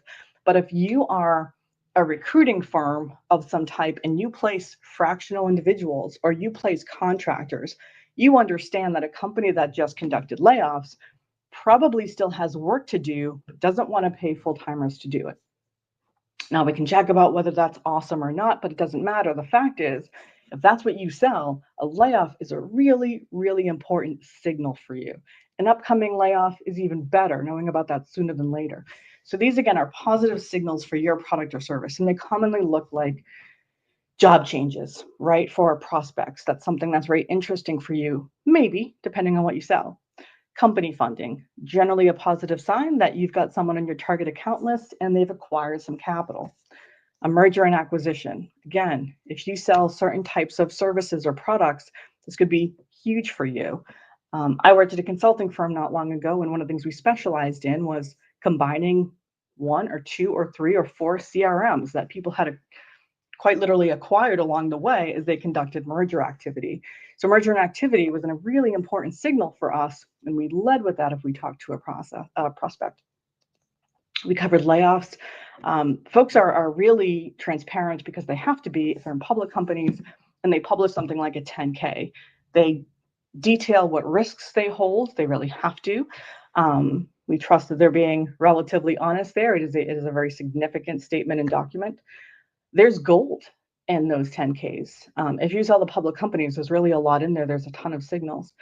Technographic changes are big. Again, that same consulting company, if you wanted to switch from Marketo to HubSpot, I was all ears because my folks did that. That's what they did, and that's how we made our money. And then legislative updates. Again, this is a list that could and should be many hundreds of bullet points long if we were to cover the world. We can't cover the world. What we can say in this session is here are some good examples of signals that might matter, depending on what you're selling. I'm really bad at clicking slides, you guys should know. But when we think about intent versus signals, what is really important to know is that one element of intent isn't awesome. It's why that generally lives in a lead score that says, still, for most of us, is a proxy for intent, is a proxy for, we think a white paper is about 10 points. You'd have to do that about 5 times, plus demographic data that made sense for us to think that you are a warm call, for us to confidently send you over to sales, and for them to say, I had a call, they understood who our company was, they're familiar with us, they know we have a point of view. Excellent. But any one of these things does not an intent make. The same on the signal side. The signals are for you to say, how does this inform a good conversation, a relevant conversation, a compelling conversation? How does this inform, how does this help me convince my buyer that they can trust me, that I understand their business a little bit, and that my solution is relevant to the very situation that they're in right now?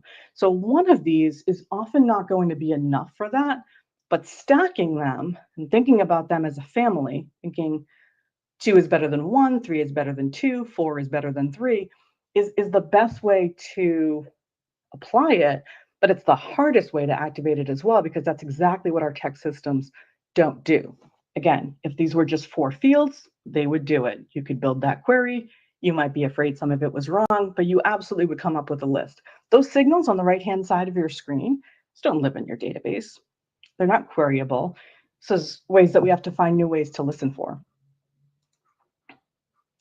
So what do we get from intent and signals when we combine them? Well, exactly what you expect. Actionable insights. So things that we can say, I have to think about this. This is not automated anywhere, but I understand that this is an important signal for my organization to leverage. I understand that it's an indicator of engaging with my company in a way that is positive. Personalized experiences. Again, we're looking for compelling, influential, trust building. We're looking for ways that make a conversation substantial and relevant, and not, hello, I saw you went to this event and I'd like to talk to you about my software. And finally, increased engagement. This is, at the end of the day, engagement about building brand preference for customers who are managing, again, their own buy cycles, their own buyer journeys, and are really in charge of who they talk to and when. This is going to look like an odd slide, but what I want to share with you now is my experience, why I say the signal matters according to what you're selling. Now, most of you on this call are B2B marketers. When I think about my prospects, I certainly don't care what color their eyes are. I don't care what retail stores they go in. But if you're Sephora, you care a lot. You care so much that you once sent me an email and you said, hey, Allison, we have a new virtual makeup try-on studio. Why don't you go ahead to the website, take a picture of yourself, and try on some eyeshadow. This is great for someone like me. I'm exactly the target market. I'm vulnerable to those messages, essentially. And so I did it. And what I did was I gave my attributes to Sephora. And Sephora absolutely weaponized them. Their emails to me became, hey, for someone with fair skin and brown eyes, here's what you want to do. Here's your look for Christmas. Here's your look for Valentine's Day. It was very impressive, and they really used the data that, by the way, is important to me as a consumer in this way. So signal, I have brown eyes. There's no intent there. It's just a way for them to have a relevant conversation with me. Then I walk into a store, and do you know what they ask me? They ask me about the special occasion I might be shopping for. The first thing they asked me was, can I help you? And of course I said, I'm just looking. But the moment I picked up a product, these individuals have been trained to say, is there an occasion? Now, on the one hand, they don't care if there's an occasion. I'm not saying people who work at Sephora are careless. I'm just saying this is a function of training, because if you can get me talking about that, I'm going to help you understand exactly how to influence me. I have a wedding. I'm in a wedding in June. This is not biographical. None of this is true. I have brown eyes. That's where it ends. And I'm wearing a green dress. Someone now is able to really give me a customized solution, whether it's customized or not, right? A good salesperson on that floor, a good artist on that floor who may exist, is absolutely able, and now has all the information that they need, because it was relevant and organic for me to share it, to have a conversation with me that's very, very rich and likely get me to take my credit card out of my purse. So in a way that we can all relate to, it's similar with B2B, but the signals are different. Again, they're different for everyone. But here are some common ones. If I was a customer of yours, and let's just say it was that same learning system, and I was in there all the time, a very active user, I go to LinkedIn and I say, I'm not there anymore. I'm at this company B. And I might say, if I'm that company trying to sell to me, I want to be listening for that signal. I really want to know when active users move on. Maybe I can sell to their new company. Maybe I can still get them to be an advocate. At least I can get an introduction in the new firm, right? So that matters. It also matters to me as the prospect. I changed jobs. It's an enormous life decision. I have new health insurance. It's a whole thing. So it's relevant for me. It's a relevant conversation to reach out to me and say, saw you moved, congratulations. It's organic to say, I know you used our product a lot. Do you have a solution at company B? Or I might publish an article on LinkedIn that I'm somewhat passionate about, right? I might say B2B marketing operations is dead or something. I wouldn't write that, but something that is meaningful to me, and again, really helps those folks understand a signal, understand something I'm interested in, and craft a relevant conversation about it. And then maybe my company got additional funding. So here I am, I'm at a new company. I've shared a topic that is of interest to me, and I might have some money to spend. So all of this becomes a signal, again, depending on what you're selling, that makes you have a better relevant conversation with me, but I don't have a place to put it in the stack. And that's what's scary right now. So I don't have and I'm so sorry if this disappoints you, and maybe this session led you to expect sort of a picture of a MarTech stack with vendors and where they live. I don't have that. I am very much working on building that. What I do know is I need integrations and real-time insights. It is well beyond the time that as a B2B marketer, I should worry about whether my information is accurate and correct and current. So there's that. I need to understand that it's no longer satisfactory for my salesperson, my peer in sales, or my peers in marketing to say, I really just want to work out of this one thing. If you can get that predictive analytics system to talk to the CRM, great, but I'm not going to walk around and be in 6 systems all day. People still feel like that. So we need some integrations. We need next best actions, right? We need an automated way to say, if this signal exists, we need a way to activate it, even if it's just letting someone know that this signal exists. So again, I'm going to go back to an example. Let's just go back to a marketing automation system. Say you're in the market for marketing automation. An important signal is that you have went to RFP. You've built a request for proposal from 3 marketing automation systems. Maybe you have a mechanism for learning that. Maybe your sales folks are out there with their ears to the ground. They've got contacts, maybe. But either way, that's a really important signal for you. It might be a signal to you if I wrote 3 reasons I hate my existing marketing automation system on LinkedIn. Signals that matter to me and to you. If I write a LinkedIn post that says, I can't believe I don't have the day after Thanksgiving off, it doesn't matter. It might be something to bond with me about, but it's absolutely not relevant and holds no value for you. So we got to be on the lookout for things that do. What this slide should say, it's a little bumpy right now, is automated workflows. What I propose for folks who are building new systems is for some automated notifications to say, as a company, we have, as a go-to-marketing team, built a list of 12 critical signals for our organization. Again, I'm going to go back now to the example of a company that sells fractional professionals or contractors, that places those individuals into companies for a certain amount of time. They come and they go, and the person makes good money as a contractor, and the company benefits from that. That important signal could be layoffs, or it could be that job openings on their website increases by something like 25%. The point is, this is all very, very important for you to determine.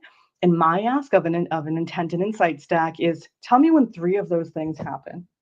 When 3 of those things happen, if you can notify me, I will be ready to activate that, or we'll build something to activate it automatically.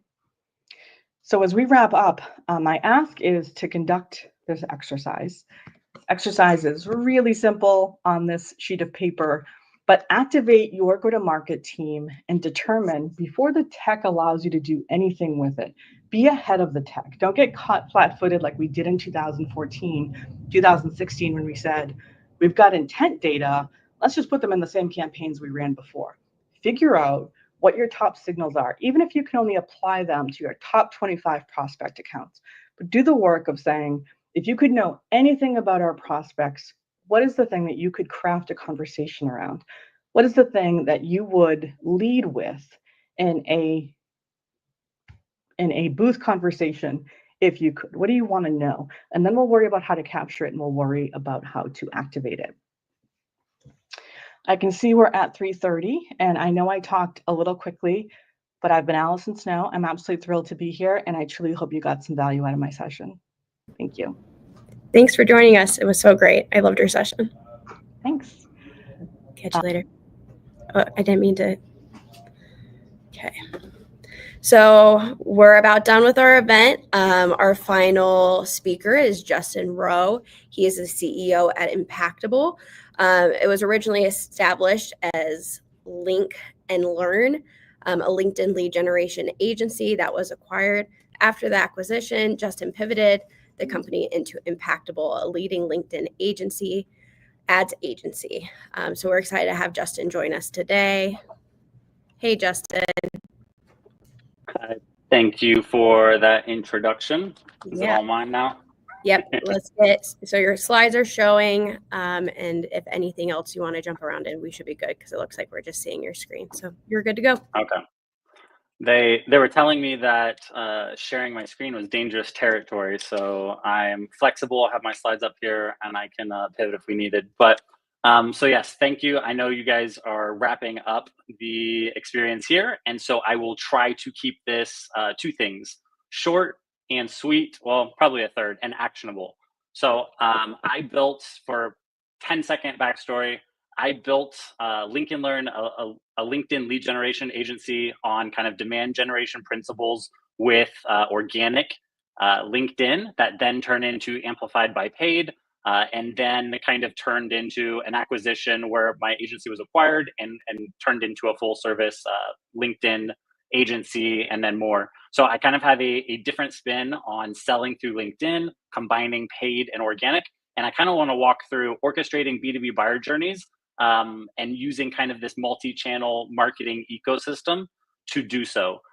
So kind of a quick overview of what I'm going to get into, and it's going to be twofold. So I'm going to walk through kind of the building blocks of building and scaling a marketing motion. So some actionable, hey, grab this channel, do this on here. And then throughout those, what signals are we looking for from these channels? And also, I think just as important, what signals are our buyers looking for from us? So kind of maybe a different take than some of these other sessions, but coming from my personal experience in scaling a marketing agency and looking at how it's worked for us and clients. So I'm going to walk through LinkedIn organic content. That was my favorite place to start. If I had to start over from scratch, I would do that again.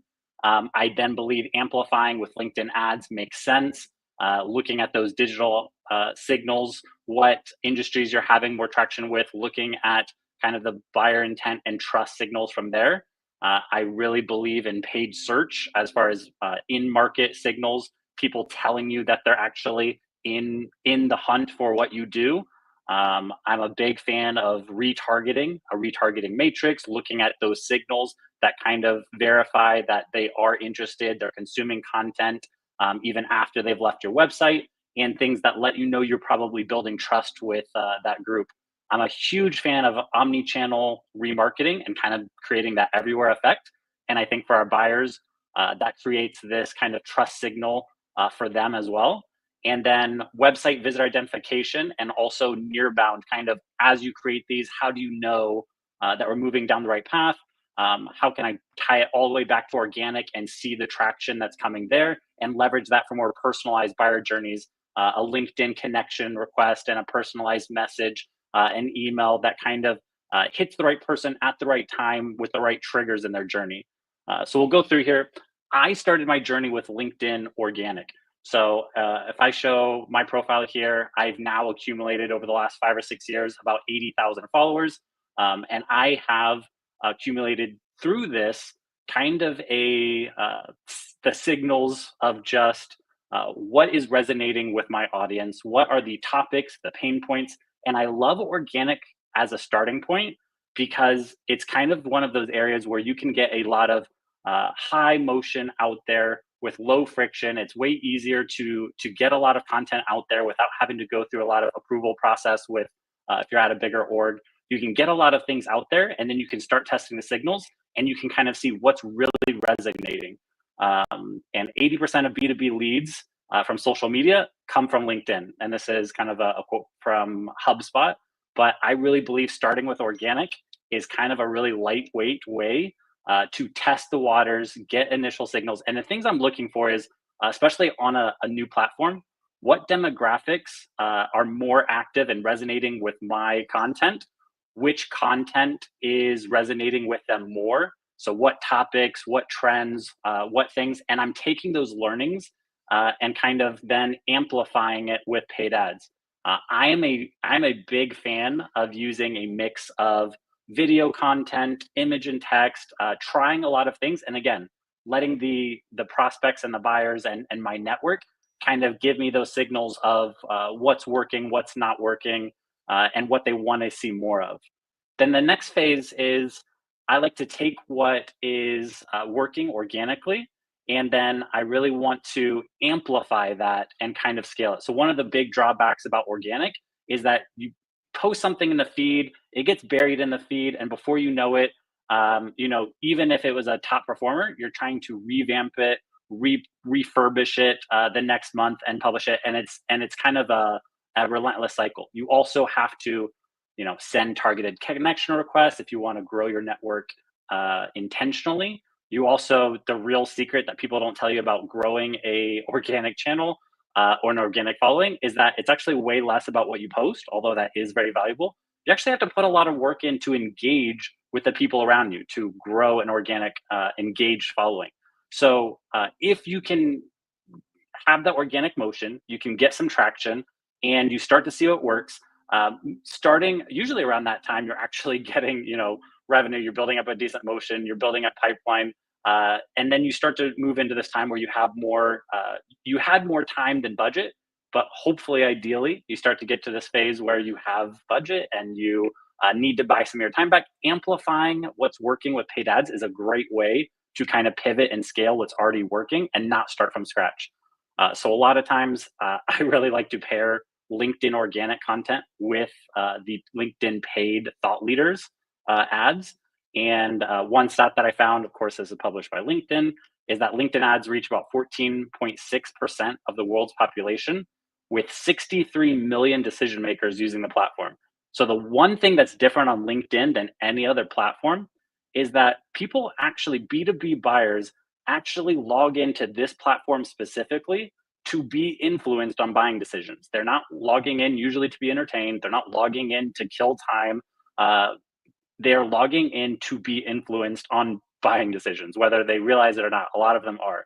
They want to see what their peers are doing. They want to see what strategies are new. They want to see what channels are being leveraged, what tactics are new, what software other people are recommending. So they're logging in, wanting to learn and open to being influenced on different purchasing decisions. So it's a great platform to build awareness for yourself, to build a personal brand, and then to cross over and amplify that with paid ads. And as you're doing that, and this is kind of what the thought leader ads look like if you haven't seen them, they look like they're coming from a personal profile.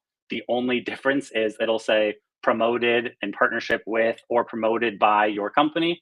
So these actually took out that name, but they would say with promoted by Impactable, but they look like organic posts in their feed that are being shown to them. And the best part in my mind is they have this baked in social proof because I'm amplifying my top thought leader ad or my top organic posts with thought leader ads. So I'm not starting from scratch. I'm turning some of my best organic hits into evergreen kind of paid ads with hyper targeting through LinkedIn's very amazing targeting system, which is usually what people come to it for LinkedIn's targeting. This is what the video thought leader ads look like. So again, just promoted by Impactable, has your tagline. Otherwise, they wouldn't know that it's a thought leader ad. And so I really like to take the organic signals, amplify it by paid ads. I'll show you in a minute what signals I'm looking at from there. But the next thing that I kind of want to show you is the in-market paid search. So again, in part of this buyer journey, the other thing I want to add in at this phase, because I'm kind of talking about top of the funnel, cold initial awareness, building presence. So organic, going deep on one organic channel, I choose LinkedIn, amplifying with paid ads for another kind of cold layer, amplifying what's working, I choose LinkedIn, cold ads, specifically thought leader. And then I like to supplement that with paid search traffic, because two things: even as much as I love LinkedIn ads as a LinkedIn ads agency owner, I admit that those are people that there aren't signals initially that they're in market, that they're actively looking for a solution, that they have significant pain that needs to be solved. So paid search, supplementing that traffic or adding to your existing ecosystem, I think is pretty vital for most orgs, because there are people out there searching for exactly what you do, exactly what you offer, researching the pain points that you solve. And so getting that traffic and stepping in front of that traffic is a pretty amazing way to kind of also enrich your ecosystem in marketing. And that has a shorter sales cycle as well. So think about LinkedIn cold ads. You're getting in front of super targeted people, but there's no indicator they're in market. So the sales cycle could be 6, 12, 18 months in some cases. Now compare that with someone who's literally searching for a LinkedIn ads agency for SaaS. That person probably has a lot shorter sales cycle because they're problem aware, they're solution aware, they're looking for exactly what you offer. The main problem with paid search is that it's very competitive traffic. You're kind of fighting with 4 or 5 other competitors because they're going to visit your page and they're going to shop around to the other 3 or 4 competitors. So it's what happens over the next 3 or 4 or 6 months that really matters. Otherwise, if all you do is run paid search and you don't have a healthy retargeting strategy, then you're just at the mercy of that very expensive click and the quality of your landing page or website to convert that traffic and your position over your competitors, which can be very pricey and very competitive. But at this point, I'm not looking to necessarily immediately convert this traffic on first click. I'm looking to add high quality in-market traffic. Those are the signals I'm looking for to bring them into my ecosystem. The next thing I do, and what I'm kind of leveraging LinkedIn retargeting for, and some of these signals that I'm looking for, is what is the demographic makeup of this traffic that I've now generated? I'm generating traffic from LinkedIn organic. I'm generating traffic from LinkedIn ads cold based on some of those demographics and my ICP filters. And now I'm bringing in market paid search traffic into my ecosystem, into my website. The beautiful thing about LinkedIn ads is that it can actually, its pixel can see all of your website traffic. So not just what LinkedIn builds that it puts in there, but everything, which is why I really believe LinkedIn ads is a great middle of the funnel hero, because it can see all of that traffic and then it can actually filter out and qualify that traffic.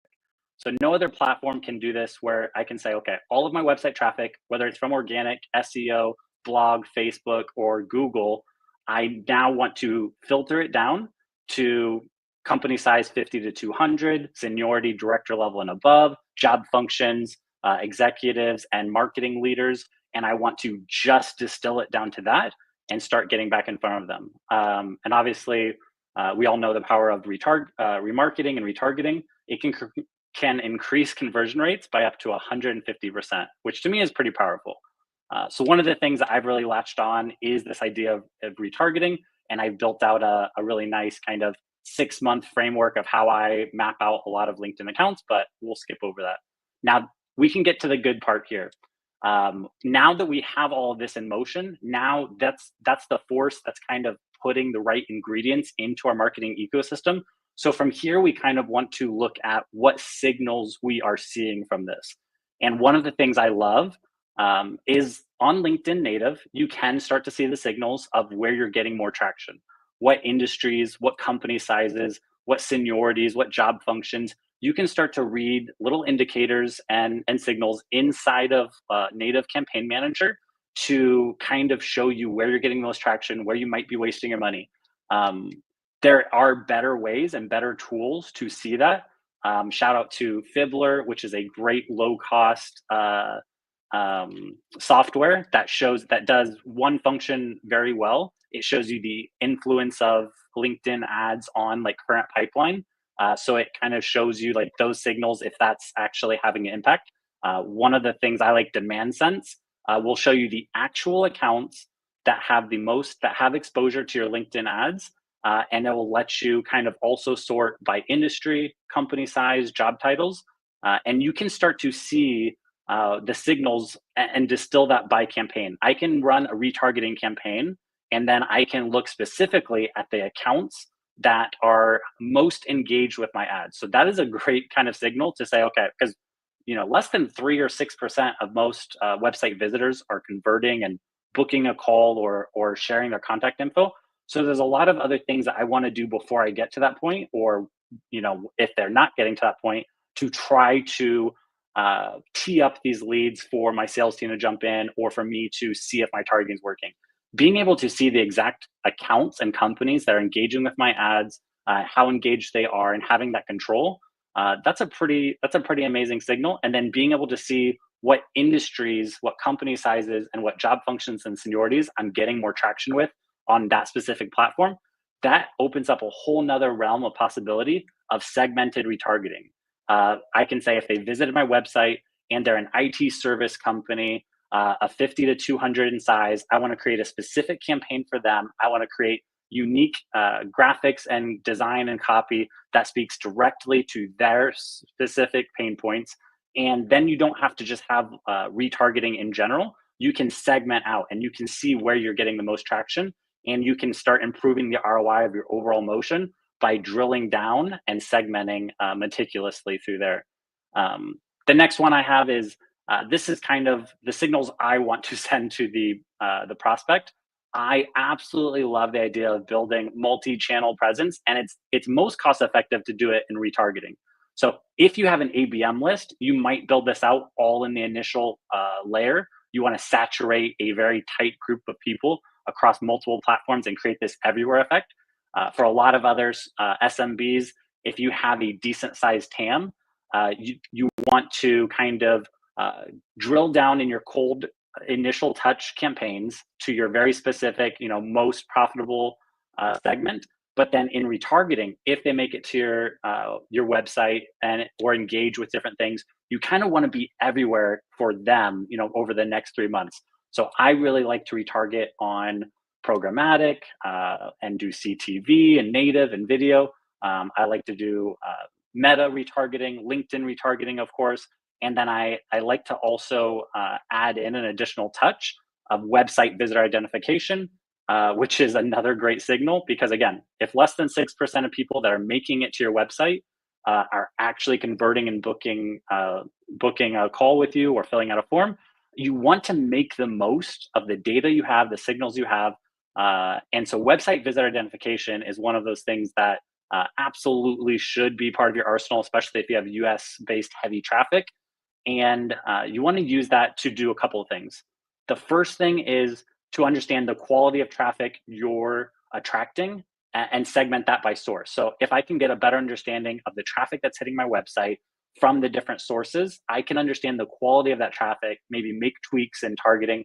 I can also better understand the most interested prospects that are maybe on the verge of converting that just need a little nudge. So if I see that they visited my website 6 different times, they're perfect ICP fit, they visited the pricing page twice, it could be something as simple as a little enrichment flow, find their email, and give them a little nudge, give them some extra information or that extra discount. Ecom is amazing at this. Or one of my personal favorites is a little flow. You identify them, connect with them on LinkedIn, send them a personal message, back to your organic flow. Now that they're connected, they're starting to see your organic content amplified by thought leader ads, and you're kind of entrenching them and building trust all the way around.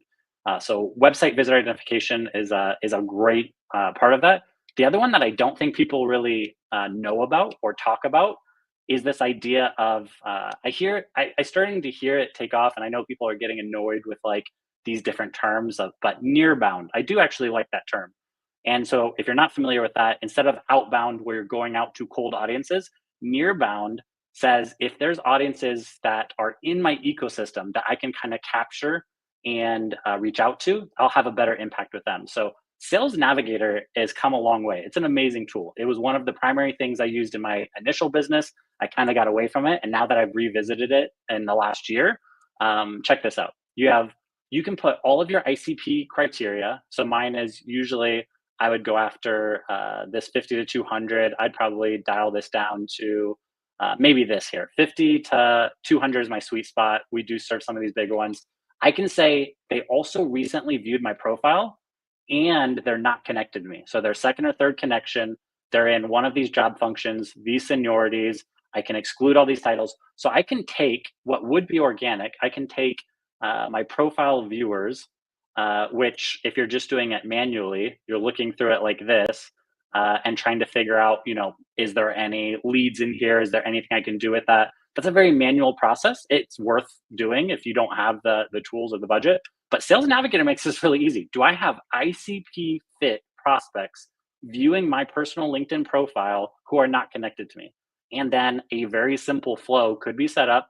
I won't say automation because, if LinkedIn's watching this, they really don't like that. But you can definitely do some things that don't have to be manual, where you actually take this list, you refresh it, on a weekly basis, and you send a personal connection request to these people that are already warm prospects and that are already familiar with you because they viewed your profile. You send a connection request, and when they accept the connection request, you send a personal message, kind of curating their journey. So again, it might have started with organic posts, amplified by paid ads. They might have wandered onto your website, seen some retargeting ads. Then they saw you again on LinkedIn, and now you're reaching out and connecting with them from your personal LinkedIn account and sending them a message. And the message I would usually send is something just value adding. So not a hard pitch, but hey, I saw you checking out my profile. I thought we should connect. And this is something that a lot of my network asks for, feels valuable. Here's a link with some of my best resources. That's usually what I share. And my best resources are my 6-month LinkedIn ads roadmap, my budget, my playbook by budget and for low budget strategies, and some of these other things that people like. So I give them those. Of course, those have links back to the website, to call booking, to other things, but they also just have a lot of free resources in there. So taking all of that previous kind of interactions in motion to get people to your website, distilling it down, getting back in front of the right people, being everywhere for those, and then using kind of these personalized journeys of using personal profiles to then bridge that final gap and say, hey, let's connect. Let me send you a message. And then the beautiful part for me is once they're connected for me, I'm back into that organic motion. So whether they're seeing my ads or not, if they're connected to me, chances are I'm going to dominate their feed. They're going to see from me. And even if they don't bite on that initial message, or they tool around, they see the resources, if they start seeing my content organically and paid, I'm going to have a lot of opportunities to edge out my competition and win their business over. 79% of B2B marketers say that LinkedIn is an effective source for lead generation. I'm sure this was even more true 3 years ago, before they had that huge restriction where you used to be able to send 100 connection requests a day, and now it's 100 a week. But now you have to be smarter. You have to send it instead of the mass play of volume. You want to go for quality. You want to go for nearbound people that are on your radar already. And with this flow, I get about 65% acceptance rate, which is really good because they already know me, they already check me out, and then I invite them in. And it's just a great way to kind of close the loop and bring back organic.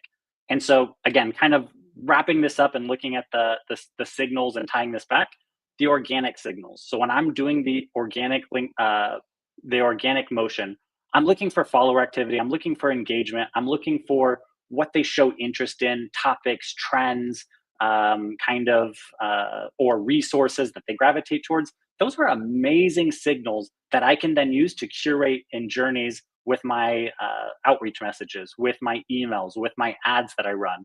And then I take those signals and I amplify them with paid ads. And with my paid ads, I'm looking for signals like what demographics and industries and company sizes and job functions am I getting the most traction with on this platform. And I take those and I leverage that to segment into retargeting and have very specific curated retargeting audiences that play into my strongest bases, where I can curate a better journey for those specific segments, for my IT services, for my marketing agencies, for my software companies. And their journey isn't going to look like other people's journey. And then, yes, taking in the in-market signals of paid search, both from people searching for my actual solutions and then capturing the demand that I'm generating by people looking for branded terms. And then the other thing within retargeting is it's not just that they're engaging with retargeting ads and that shows you that they're still interested. My retargeting philosophy, like when I actually look at my retargeting strategy, the idea isn't just to segment these, but it's the assets that you put in front of them. I want to build trust with them. I want to show trust and credibility. I want to show guest posts on podcasts, speaking events, third-party validation. So it's actually also the consumption of these assets, or the consumption of certain assets. Like I can see that someone viewed 75% of my video that sits in a 90-day retargeting, and then I can send a sponsored in-mail to people that could be a trigger. Those that view 75% of a video that sits in retargeting, it can trigger a paid in-mail with an additional touch and curated journey for that specific group or industry. And so I keep coming back to LinkedIn. It's very LinkedIn-centric strategy, but it's also because it allows you to really slice and dice this sometimes in ways that like other platforms don't.